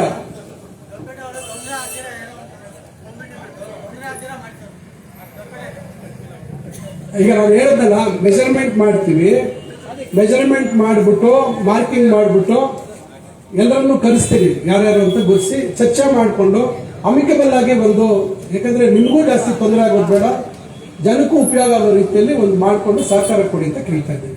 ಅದರಿಂದ ಇವತ್ತು ತಾವೆಲ್ಲರೂ ಅಂಗಡಿಗಳನ್ನ ಮುಚ್ಚಿ ತಾವು ಇವತ್ತು ವ್ಯಾಪಾರವನ್ನ ಇವತ್ತು ನಷ್ಟ ಆಗೋದನ್ನ ಲೆಕ್ಕಿಸದೆ ಇವತ್ತು ತಾವೆಲ್ಲರೂ ಬಂದಿದ್ದೀರಾ. ವಿಶೇಷವಾಗಿ ಎಲ್ಲರೂ ಬಹಳಷ್ಟು ಜನ ಹಿರಿಯರು ಬಂದಿದ್ದೀರಾ. ನಾನು ತಮ್ಮೆಲ್ಲರಿಗೂ ಮತ್ತೊಮ್ಮೆ ನನ್ನ ಹೃದಯಪೂರ್ವಕವಾದಂತಹ ಧನ್ಯವಾದಗಳು ತಿಳಿಸ್ತೀನಿ. ಮತ್ತು ಹೇಳಿರ್ತಕ್ಕಂಥ ಎಲ್ಲ ವಿಚಾರಗಳು ತಾವು ಗಮನದಲ್ಲಿ ಇಟ್ಕೋಬೇಕು. ನಾವು ಏನೇ ಕೆಲಸ ಮಾಡಲಿ ಊರಿನ ಒಳಿತಿಗಾಗಿ ಮಾಡ್ತಾ ಇದ್ದೀವಿ ಅಂತಕ್ಕಂಥ ಮಾತನ್ನ ಈ ಸಂದರ್ಭದಲ್ಲಿ ನಾನು ಹೇಳ್ತಾ ತಮಗೆಲ್ಲರಿಗೂ ಮತ್ತೊಮ್ಮೆ ನನ್ನ ನಮಸ್ಕಾರಗಳು ತಿಳಿಸಿ ನನ್ನ ಮಾತು ಮುಗಿಸ್ತೇನೆ. ಜೈ ಹಿಂದ್, ಜೈ ಕರ್ನಾಟಕ.